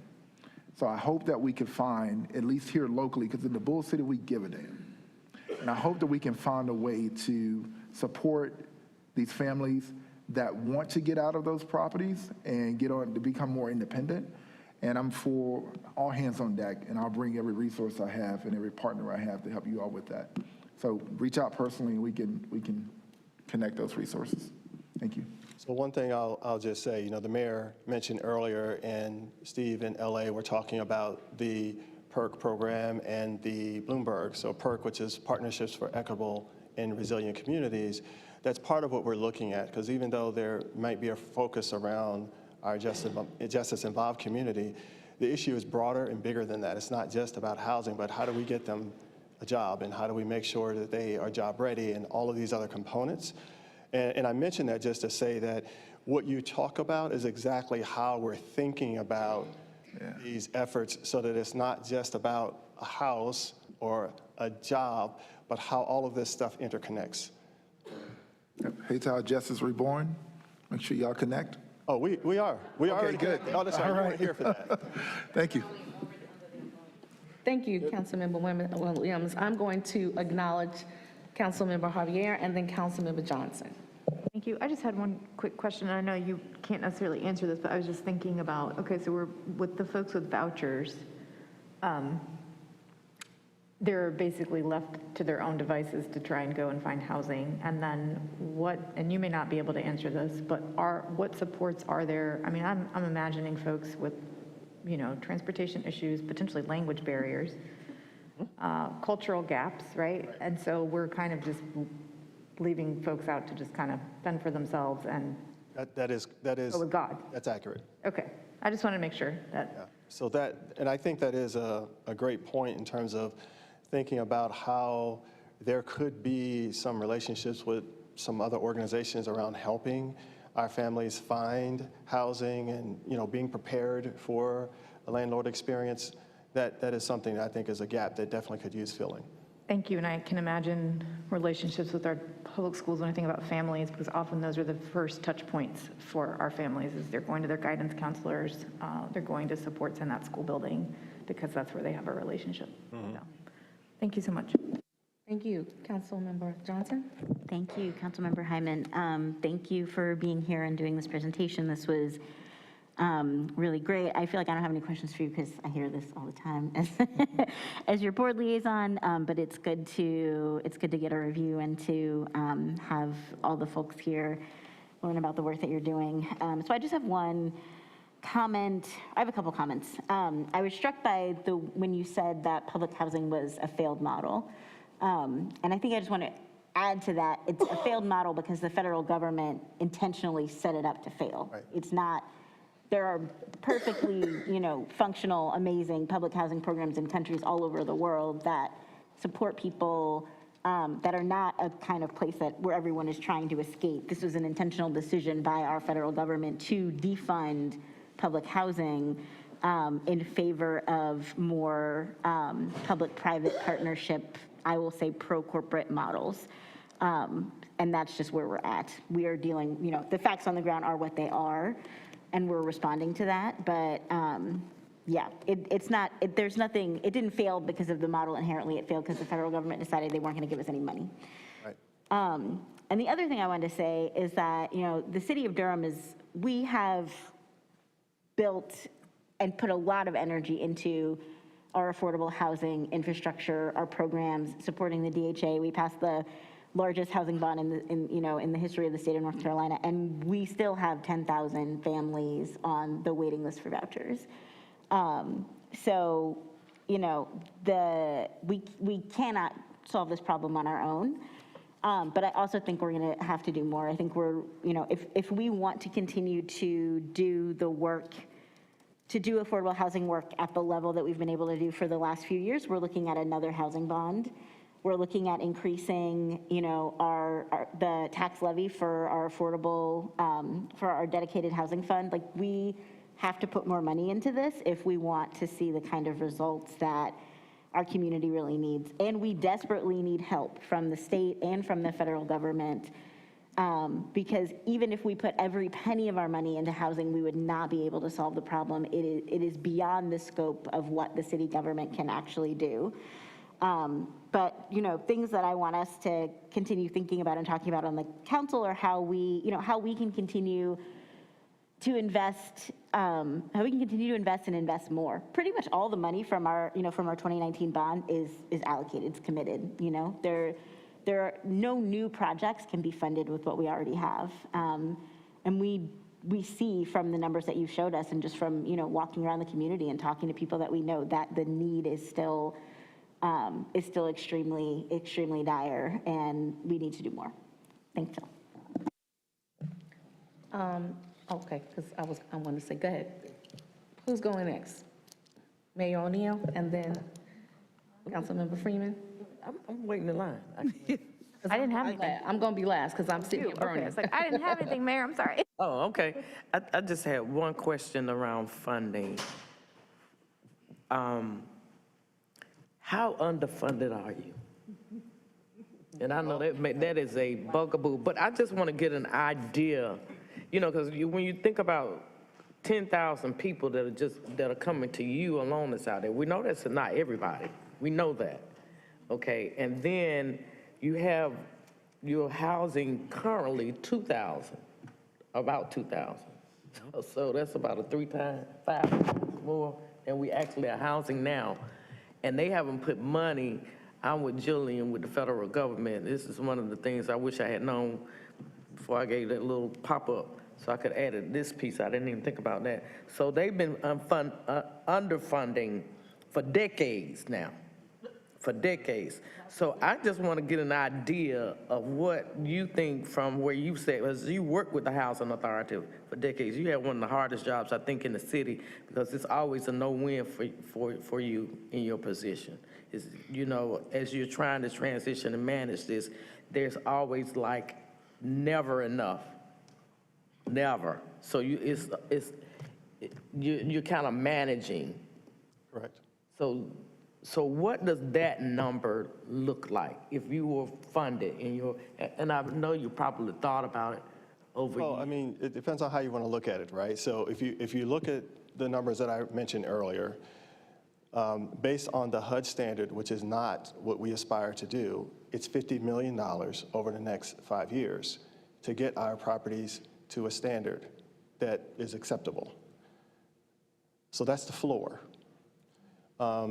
When you think about, one way I talked about it was when I looked at when we were doing the renovation work on Maureen and Daymar, it was about $100,000 a unit to do the renovation work on those properties.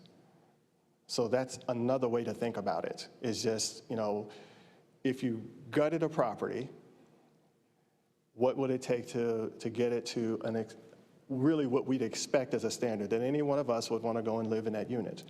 And that means, you know, redoing everything from the studs all the way out. So that, if you look at renovation of a unit, that's at least $100,000, right? So that's another way of thinking about it. And then the other way is, if you're going to tear down or rebuild, what is the cost per unit today to replace a unit? And so, you know, 250, 300,000, somewhere in that neighborhood. That's simplistic ways to think about it. Thank you. And thank you, Councilman. I'm going to acknowledge Councilman Freeman. Thank you, Councilmember Hyman. I appreciate the conversation, and I just had a few more questions. And they're specifically tied to the way in which I feel like I want to kind of lift up what Councilmember Williams is saying and juxtapose to what Councilmember Johnson is saying, and realizing, like, there's this piece of how public housing has been put forward as if it could solve the world's problem for housing, and that's not the case. But there is definitely the need to always have available housing that is for the public, especially acknowledging that there are folks who have reached a certain age and will not go back to work. And there are people who have developmental or mental disabilities that are not going to be able to work $7.25 an hour to ever cover the cost of housing. And then on the other side, it's creating the kind of system so that folks who are in public housing do have stair steps, kind of getting their way out. And so I really wanted to, I just wanted to lift that up because it's really like two different sides of this coin, and making sure that public housing is always available is important.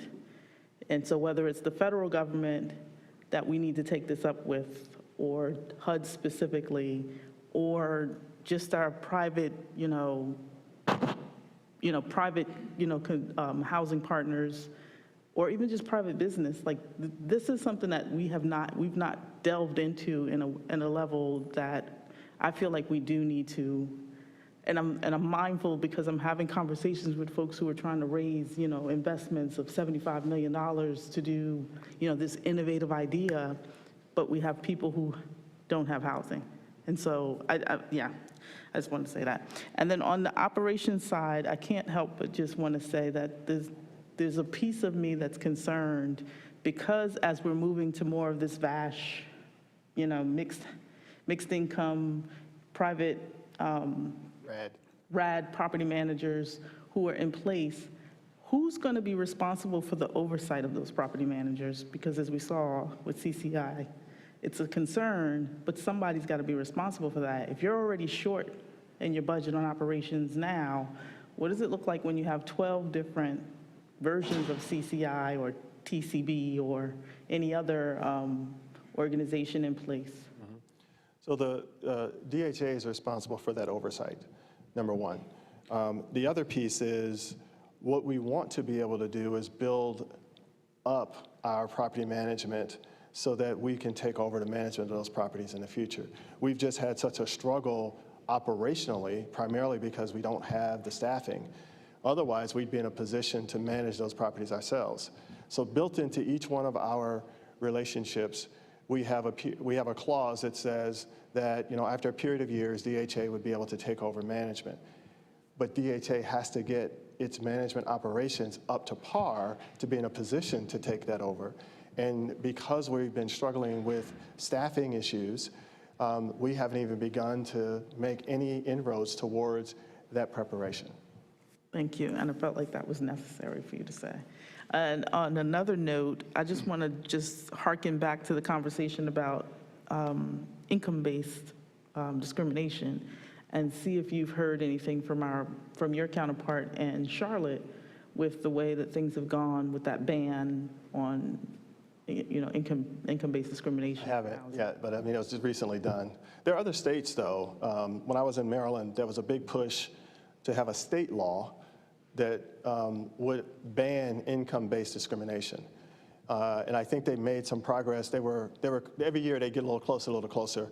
But there were some cities that already had implemented that. So it does exist in other places where they say basically you can't discriminate against someone because of what their income source is, which is essentially saying you can't deny someone who has a voucher. For me, it's a little perplexing because you're basically saying 70% of your rent is going to be guaranteed, right? How often is that the case? And it shows up in your bank account the first of every month automatically.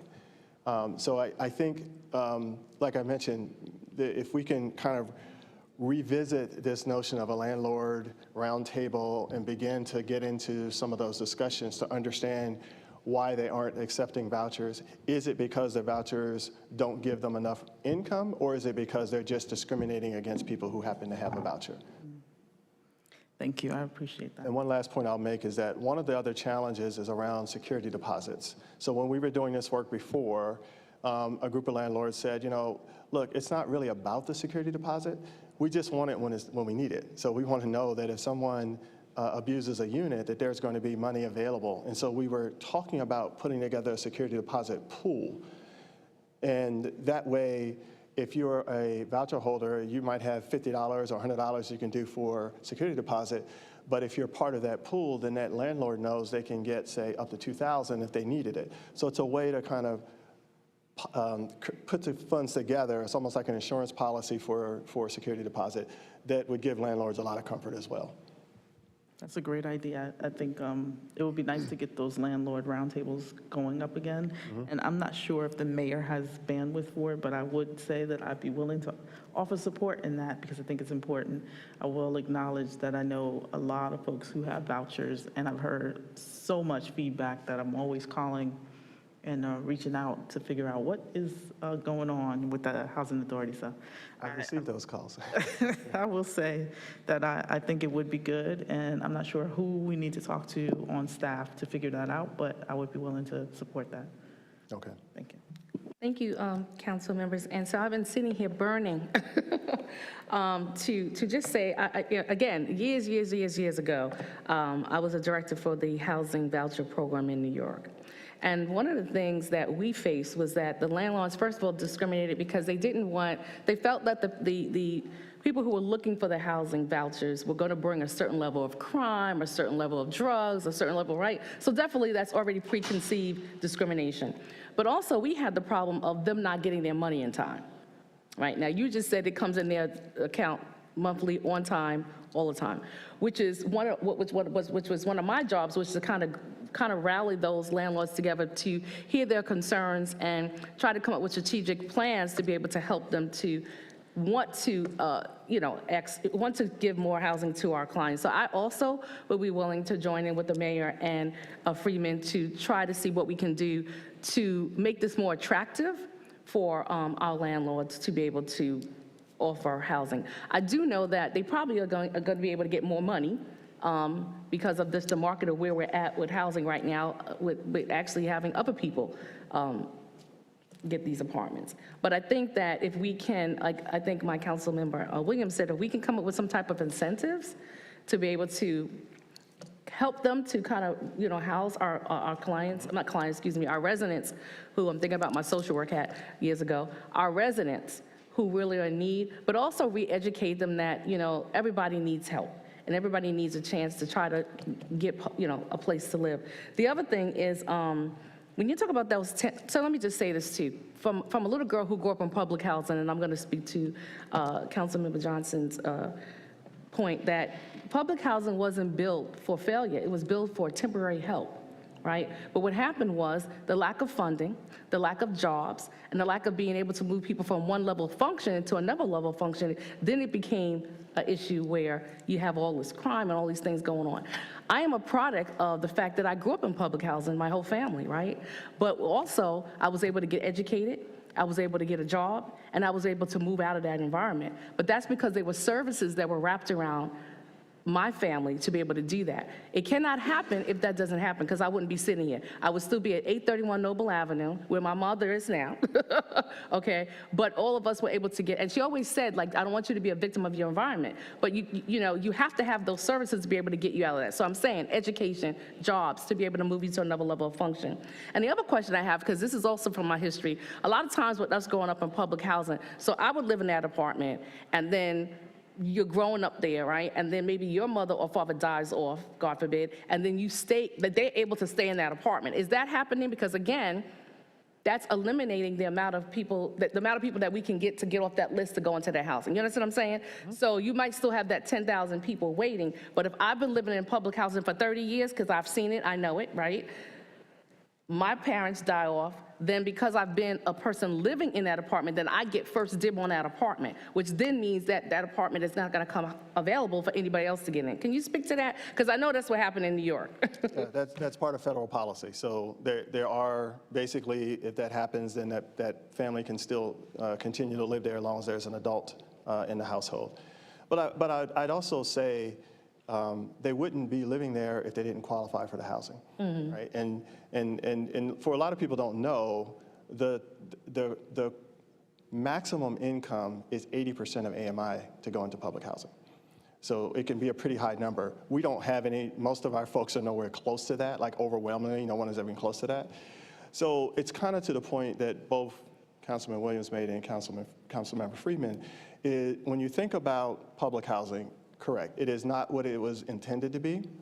But if you think about this, if I have a job, let's say I'm making $10 an hour, can I go out in the private sector and get a house that doesn't cost me 70, 80% of my income? So you're better off in public housing because you're only paying 30% of that income and you can do more to serve your family. And if I'm making $20 an hour, but I have a larger family, et cetera, to the point that Councilmember Freeman made, we have, and that's why I always show the disability number, we have a lot of folks that have disability. So that limits their ability to earn. But where do they go for housing if you can't get income-based housing, right?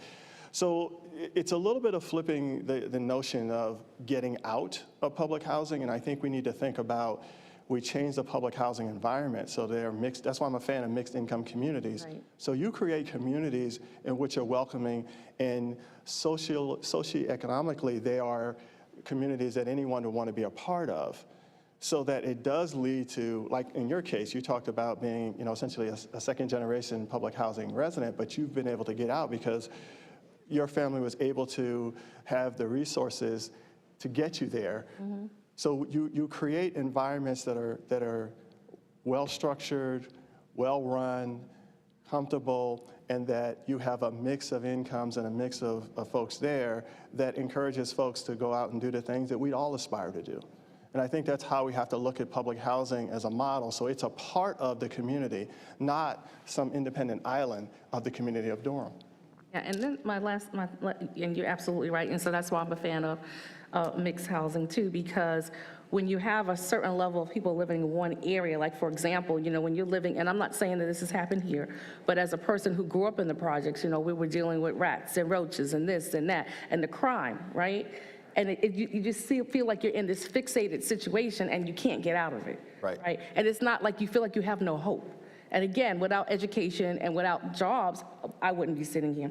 But the other thing is to, and I think I had a senior moment, lost my point, because I'm very passionate about this, because again, people don't want to live in those type of environments. They want to live in good environments. And I think the bottom line is that we need more money. As Councilman Johnson said, we need to kind of advocate on a state and a federal level. And it's a shame and really ridiculous that we have to even sit here and talk about the fact of, like the mayor asked, how much money are you lacking? This is ridiculous, because it should be a common right for everybody to be able to live in housing. That should be a common right. We shouldn't be fighting for this. But again, this is what it is. But again, thank you so much for, I can go on because I'm just passionate about it, and so are my students. They're doing all kind of projects about housing because, I teach social work. But thank you for your deep dive. Again, we're going to continue to have, the mayor has, okay. Mayor O'Neill? And City Manager Page has one, and I have one too, but I'm gonna let City Manager Page go first. City Manager Page. Thank you. I know you referenced this in your presentation, Anthony, but I wanted to bring it, to some very specifics in terms of just looking at average two-bedroom household in Durham in October is $1,594 a month. That may not be perfect, but that's what came up on my phone here. But when I look at fair market rents, it's $1,315. So there's a fairly large difference. And I was wondering if you could highlight what that means as it relates to folks with vouchers looking for apartments, and the other side of that, the folks who are renting apartments. Right. So, clearly that tells you the gap between what the FMRs are, fair market rents, and what the average is. And keeping in mind, it's an average, right? So there's a lot of folks that are apartments that are less than that, and there are plenty that are higher. We're looking at that issue from a couple of perspectives. One, we have the ability to raise our fair market rent to 110%. And there's been a lot of discussion at HUD to allowing us to do 120. They did allow us to go up to 120 during the pandemic, and we are actually crunching the numbers now to figure out if we can do that now so that we can be much more competitive with what's out in the marketplace. Because ultimately, what that number also says is that on the higher end, you're going to see higher rents. The lower end, meaning the lower quality units, are going to be less. And so we want to make sure that when people are finding units, they're finding them in, decent neighborhoods and they're decent quality housing too. So the flip side of that, though, is that our budget bucket is only this big. So if we're raising the FMRs, we're reducing the number of vouchers that are available. And that's the challenge there, not to mention the fact that once we raise those FMRs and we got to pay for that out of that same bucket, and so we got to be careful how we are doing this and rolling it out so we don't find ourselves in a deficit situation. Just one last thing, and this probably is going to be, can be answered. I know I've heard Councilwoman Johnson and Councilwoman Caballero talk about this. When I went to be a part of the initiative with Bloomberg, where you have about 40 mayors from all across the world, housing was not one of their issues. Housing was not one of their issues. And I've heard, and I just want to raise up that point for some of our seasoned councilwomen to talk into that space to the general public about what they know in that area. And I always hear them talk about housing being a commodity, and that it looks very different in the United States versus other countries who have done it well. So can you all spend just a moment just trying to lift that up so that people will understand when you say that, what that means, and that the greatest country in the world doesn't act like it in housing? Because I clearly heard a lot of those mayors from other countries saying, we don't have this issue. That is not an issue for us. Oh, I'm always happy to talk about this. Please speak to that. Yeah, I mean, I think this country just has a very particular history around the commodification of human needs. And housing in the United States is treated entirely, almost entirely, as something that is housing and land bought and sold on a market. And it just presents really striking problems when something that everyone needs to survive is only allocated based on whether and how much you can pay. And I will disagree with one of my colleagues. I forget who said that, public housing isn't the solution. I believe actually the public housing is 100% the solution. That government provided housing is the only way to guarantee that housing is provided to every resident of this country as a human right. There has to be a government-funded or subsidized option for housing for every single person, because otherwise, if you can't afford housing, you're on the street, or you're staying with family, or you're living in a basement or a car, right? Because if you make housing entirely under the control of a capitalist market, we get the problems that we have here, where billions of dollars of foreign capital comes into the city, and all of a sudden, nobody can afford to live downtown. And it's something that is entirely unregulated. Our housing market is much less regulated than housing markets in other countries. Government have in North Carolina especially, we have very little ability to intervene in the housing market in order to make the changes that would need to be made for people to be able to afford housing. Things like inclusionary zoning, which is banned, rent control, which is banned, that in other states that, that still have, where housing is still a commodity that is bought and sold, there are levers that governments can use to make that marketplace a little bit less toxic and more accessible for folks. We don't even have those options. The countries that are most successful with housing their entire populations are the ones who tax their rich and invest that money into providing housing for people, and we choose not to do that here. And that's why we're in this situation. So we are left to mitigate around the margins as much as we can.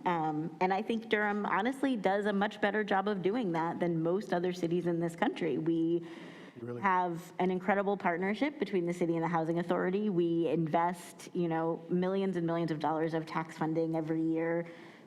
We had 70% plus support for our housing bond. Like, our residents get it.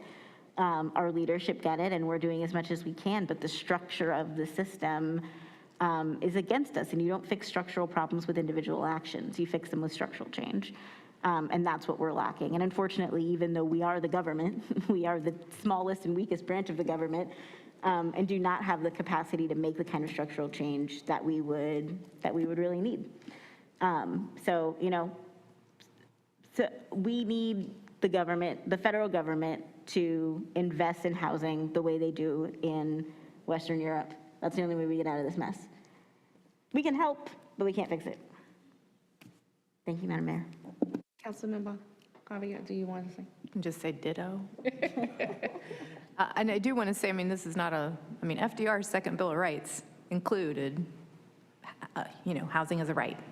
And we have not, in my opinion, honored that. It's not that this is not a new problem in this country. And we know that the legacy of who carried that burden in this country is very different. I can say that we brought, when folks are like, oh, no government intervention, there's a whole group and class of people, what you would call white ethnics after World War II, who absolutely benefited from massive government intervention. And it brought a whole generation of people into the middle class, and it was probably one of the times we were the most stable and most affluent. So it's not that we don't even, we do have some of that in this country. We just chose, and I will not get too deeply into politics, but you can look at an election in 1980 to make some real clear distinctions on the decisions that we made and where we were moving with economic policy in this country. And Chile has a horrible history around that because they are the birthplace of neoliberal politics, if you know anything about economics and the Chicago boys. Thank you. So I'm going to wrap it up, but I just want to, I think I have remember my senior moment, statement that speaking to Councilmember Javier when she talked about some of the barriers that some of our residents might have when they're trying to look for housing. And from a social work standpoint, like a lot of our residents, they're, again, like she said, language barriers, but also sometimes landlords can be intimidating. And sometimes they don't know how to navigate or negotiate or talk, you know, to the landlord. So that's why we need more case management. And I know we have some programs out there, but some more case management services to be able to help them navigate. And because, you know, as a social worker many years ago, I would go out with clients and they would, I mean, you know, my clients as a social worker, and they would be intimidated. And sometimes the landlords wouldn't treat them nice, you know, so they need somebody there to advocate for them. So, yeah.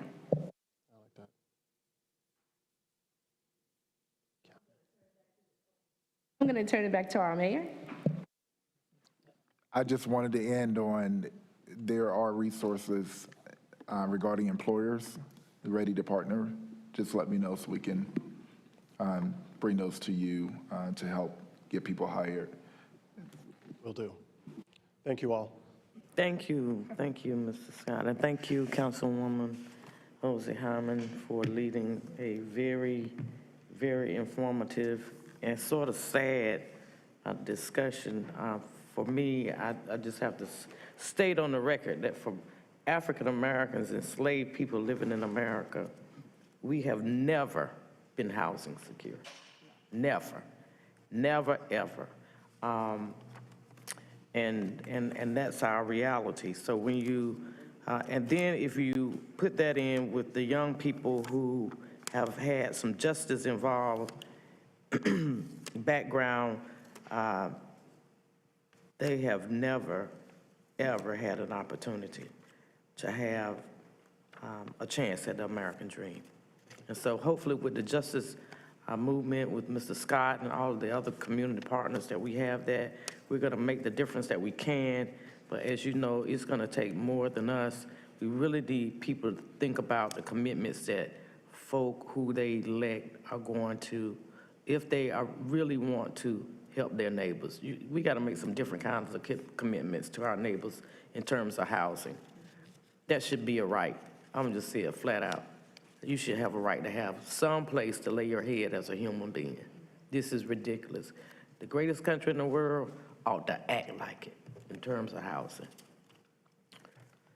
So thank you all. We now move to our next order of business, which will be to settle our agenda. Thank you, Madam Mayor.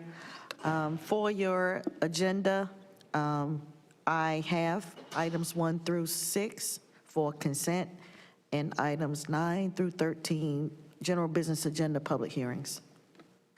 And I will entertain a motion to settle that agenda. Second. Second. It's been moved by Councilman Williams, seconded by Councilwoman Caballero. Let us have a verbal vote of aye if you are in support. Aye. All those opposed will have the same right. All right, hearing none, the ayes have it.